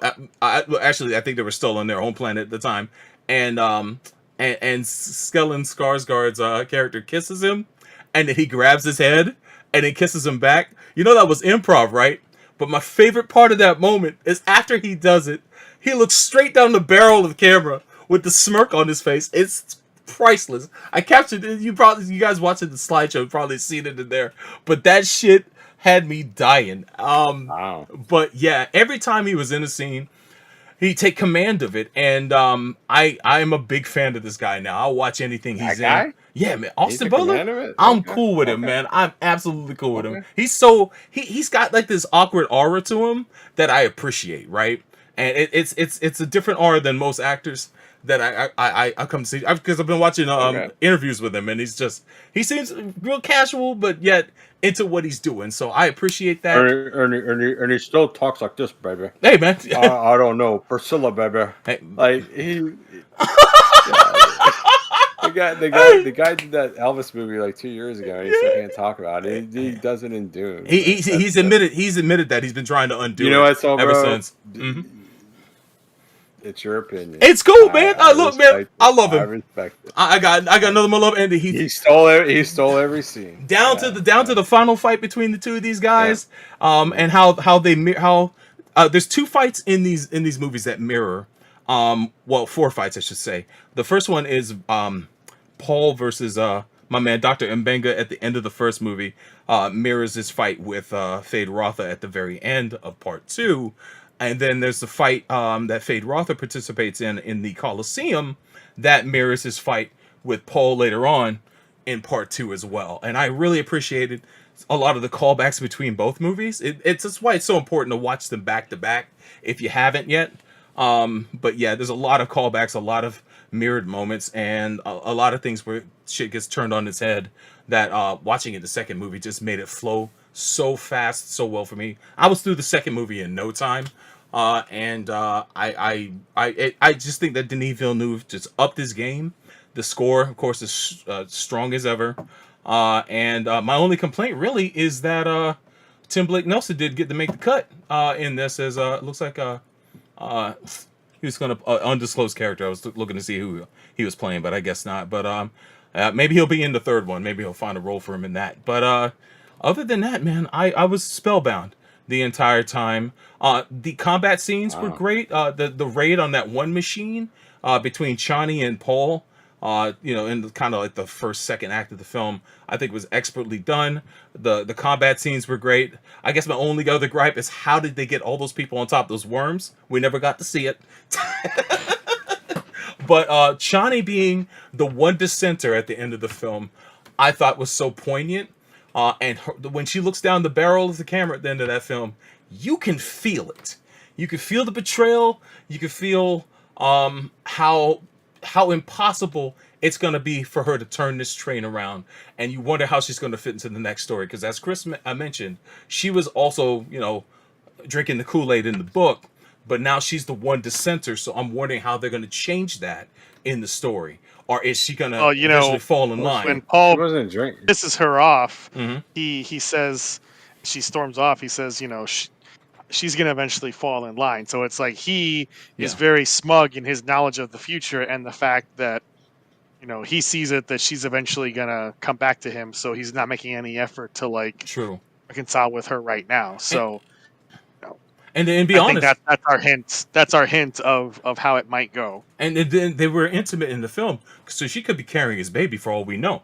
So and I know eventually she's gonna have children with him. So that actually might be going underway. But just to make a long story short, man, part 2 to me was much better than part 1. Part 1 was great. I love it, but part 1 is the building blocks for part 2, and part 2 just blows it up, and I can't wait to see how part 3 is going to factor in. So yeah, man, a masterpiece. I will say that. I hope it sweeps all the Oscars come Oscar season. And yeah. Oh, you don't think so, man? We'll see. It won't. It is early. It's a sci-fi movie. Come on. It is early. It's a sci-fi movie. Hey, man. Sci-fi movie. Lord of the Rings Part 3 did it. Hey, man.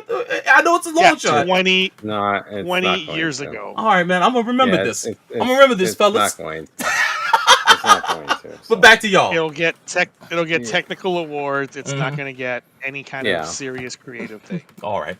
I see. Because of Godzilla minus pretentious, zero. Some pretentious movie. It'll win for costuming. Will come along, and it'll be right. Oscar bait. You're right. It'll be some boring, stuffy British costume drama starring Bradley Cooper. And everyone will be like, brilliant. Exactly. Starring Bradley Cooper. There you go. Or one of these other freaking hacks that need to do. Damn. Yeah, that's the problem. I mean, because we all know in the last Oscars, the best picture was not Oppenheimer. That boring piece of shit. Damn. It was fucking Godzilla. No, Oppenheimer's boring, dude. Like it just a dribbling. I mean, I like Christopher Nolan, but just I mean, don't get me wrong, Sobero. I'm not saying that Dune Part 2 doesn't have the merits that it shouldn't win Oscars. But I just know that it won't because the Academy just gave Return of the King those awards as just sort of a gimme because people had spent 2 years complaining about the first 2 getting snubbed on anything creative. Fair. And since then, like, they really have not recognized any sci-fi or fantasy movies. That's true. In any like big time way. I see you. I don't take it any personal from that. I just see how much work went into this and how it just improved. It deserves it. Yeah. No, just don't think it's going to get it. The technical portion you'll get. Yeah. The technical Oscars you might get costuming, special effects, or something like that. But director is probably not on the table for him. But the fact that something like Godzilla Part -0 didn't get like director and actor and best picture, I mean, I will always say the fact that that piece of shit Bradley Cooper Leonard Bernstein movie was nominated for best picture.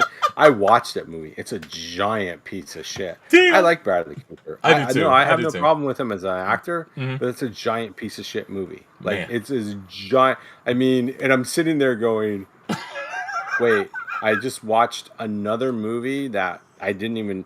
It's not even in my native language, and I'm sitting there, and it gave me more visceral feelings than this.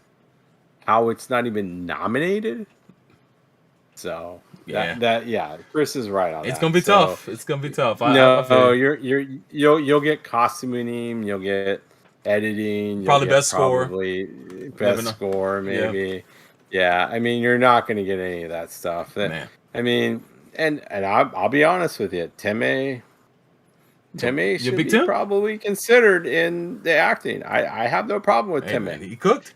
He could probably be in some art house movie that comes out and win an Oscar for that. Damn. He'll win that for an out. Yeah, exactly.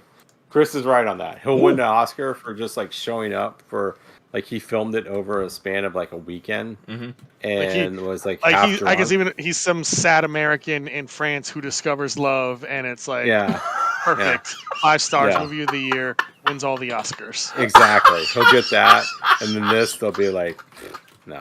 Oh yeah, he was also in this. So you I mean you have to taper your expectations. I mean it's just like Well, shit. Well, I will. Pardon me for dreaming. Go ahead. I will say this on the scale that I understand movies. Mm-hmm. I watched part 1 in one sitting. It took me 2 sittings to watch part 2. Got a little boring in the middle and then towards the end. But that's fine.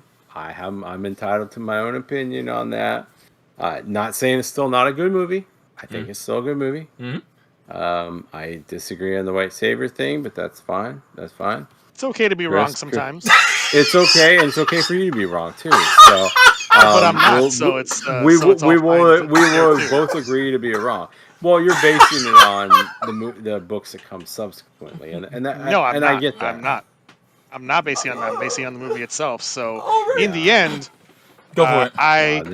I am right, and you were wrong, and it's okay for you to be wrong. No, as Oh long my as you're God! aware. I've never seen this Okay. ever It's listened okay. to the It's show. just okay. not that way because you know he was the pearly white man that was gonna let the poor brown black people rise up against the oppressors. So yeah, that's the white savior Sure, narrative. but it's still not what you think it is. So you can keep thinking that and be wrong as long as you are aware that you're wrong. Nice. Ask the people that would be subsequent of those, you know, the are part of what are derived from our real world.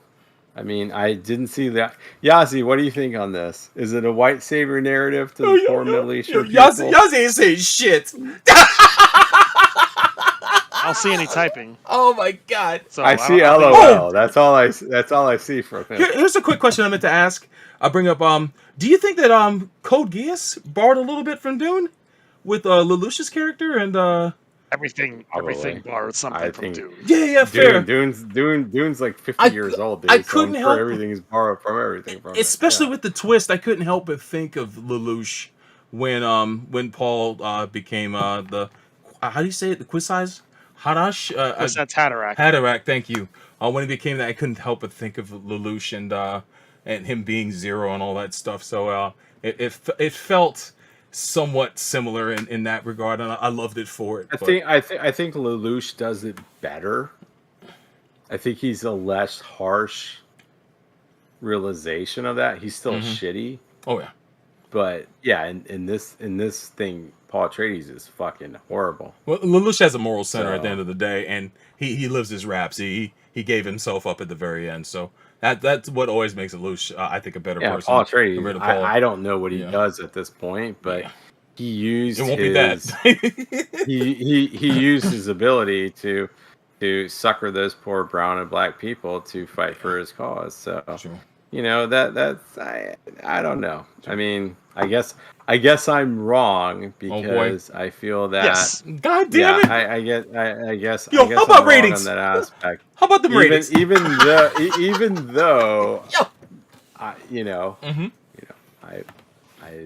live with a Middle Eastern person, and they felt in some ways it was that way. But okay, one day we'll have a whole subject on Gundam about this. Yeah. I can't wait. You know what? And I'd love to hear what Yazi has to say, but it looks like he's just stuck on LOL.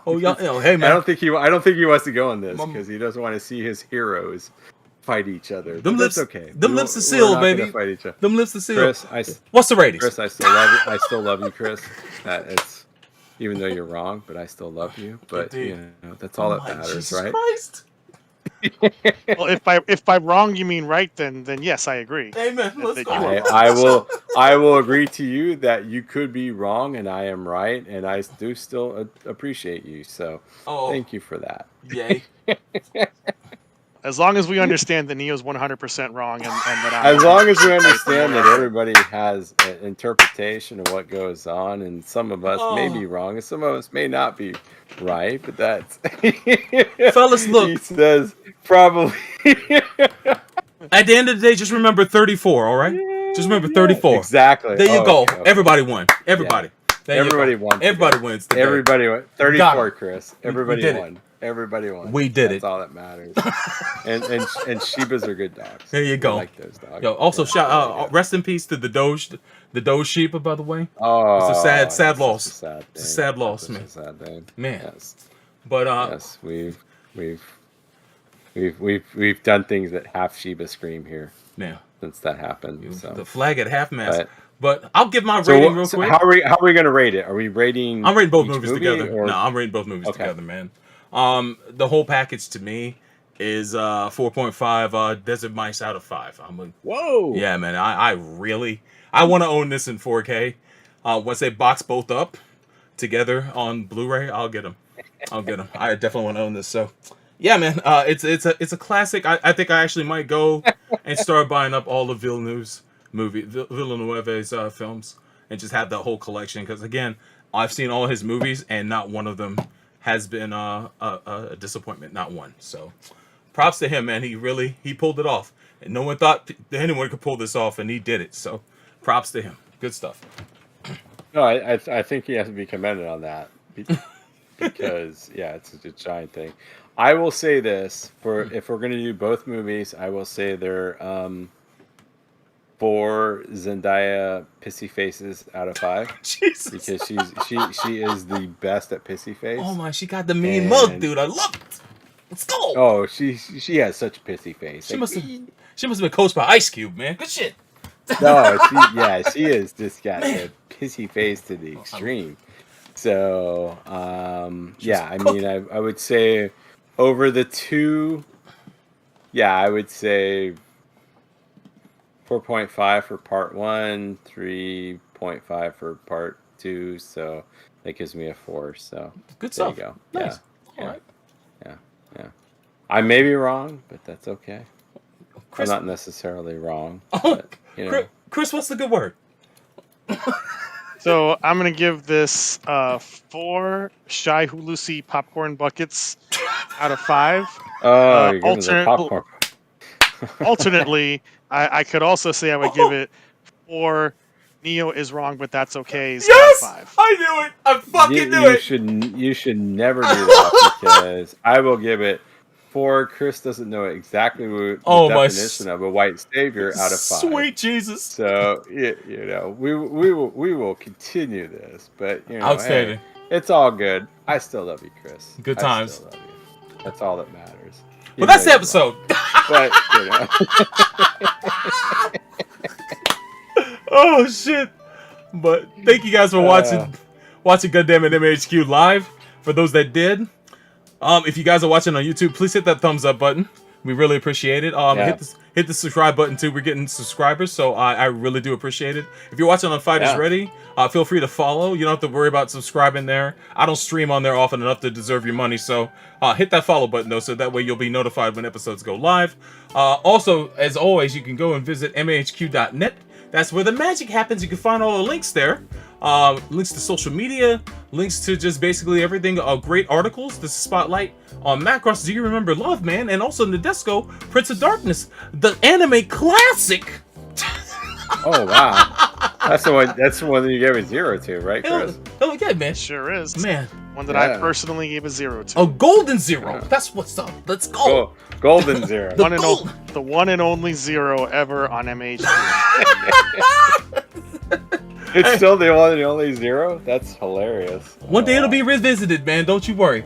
But guys, definitely go there. Hit the make sure to bookmark the page and also to check it out. It's a great resource for mecha anime reviews in general, as well as details on your favorite mecha from all sorts of different shows. There's a ton of details there. People in the anime industry go here for reference. So if you have never been, go there and support the website. And thank you very much for doing so, man. It's been going 20+ years strong, guys. No question. Yeah. But other than that, man, that's all I got. Anything you guys wanted to mention before we break out? Well, just remember, from this point forward. Oh no. There's Team Chris and there's Team Nico on this particular subject. That anything else, maybe no, but I will always say that Chris is wrong in this situation. Oh my lord! Sounds like somebody wants to get banned. Oh shit! Well, before how am I going to get banned from the thing I'm part of? What's going on? You'll see. How do I get banned on this? You'll find out. We'll get some. We'll get that U-Ban sponsorship. I will take this to the higher court then. Muad'Dib works in mysterious ways. Oh, you think you're Muad'Dib? Yes! That's where it's all coming from. Take your birthright, sir. Oh my God. Oh yeah. Sorry, white savior boy. subjugating us. I forgot to mention something. Normally we don't say what we're going to be reviewing in the upcoming episodes soon, but just to give some people, because I got in a conversation with one of our listeners, and he let me know that that sometimes he doesn't listen to full episodes because he doesn't know we're going to be reviewing, and he'd like to know ahead of time so that way he could check things out before we actually review it. Yeah. So when it comes to something that either be next episode or an episode very soon, but we're gonna be dipping into the Energon universe in an upcoming episode. So reviewing the 4 comic book lines that are part of it: Void Rivals, Duke, Cobra Commander, Transformers, and the Energon Universe Special. So if you guys have never checked out those comics and you got access to them, by all means, it's a great read, and we'll be diving into that in the near future, man. I hope you guys join us for that review. You're a coward. You're a coward, man. You're a coward. No doubt. Just gonna say that. I love Yazzie. He's great. He's a smart man. I love Yazzie too, but Yazzie's a coward. No. He won't step into this. No, sir. Damn you, Yazzie. He's Yazzie. He's better for it. But back to you, Neil. Let's take this home. No, that's awesome, and thank you, Solbro. Thank you, Chris, even though you're wrong. And we will be back in a couple weeks with episode 294 with some good old Gundam stuff. Maybe in that one it'll be less contentious, and we'll all agree with each other on that one. So let's hope. But who knows? I don't know. We'll probably all still crap on Solbro, but that's just that's a normal episode. So. Solbro actually liked this episode because he was at the butt of the joke on this one. Yeah, exactly. Solbro was there. But yeah, we'll be back in a few weeks. But thank you for listening, and thank you for listening, Gundam.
これぞトヨタとジオニック社の技術の融合。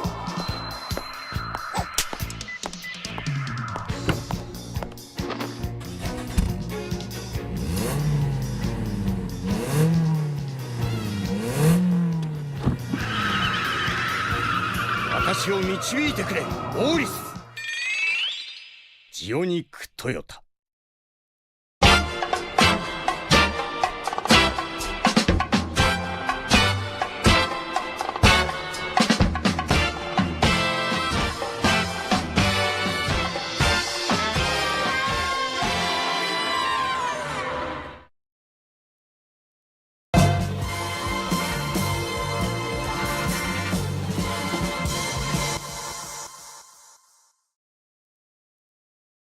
You mustn't run away. You're looking at the most advanced weapon system ever developed by man. You must confront your father. Either we stop that angel. I mustn't run away. The synthetic humanoid Evangelion. And you must confront yourself. Or humanity's future ends here. This is Unit 1. Vice Commander, we confirm the target is coming online. Understood. All personnel to battle stations. Condition 1. Terminal signal plug. Ejecting now.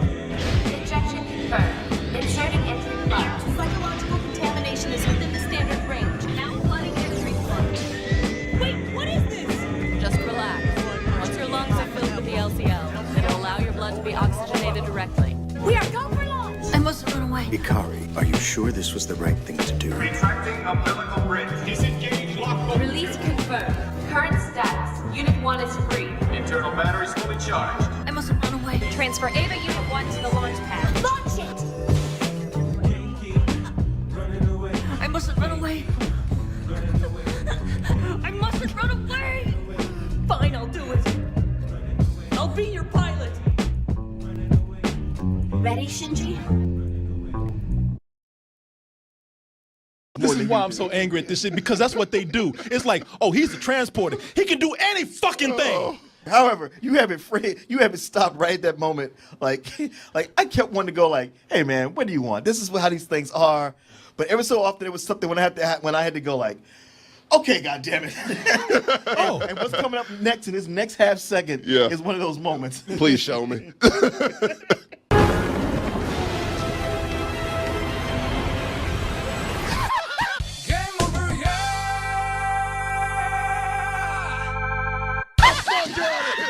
You get the fuck out of here!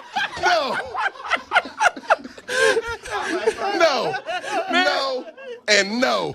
Oh, people! Come on! The motherfucker levitated, angled his body to a fucking horizontal 90-degree angle, and crashed into a front seat of a car. Perfect. Feet first.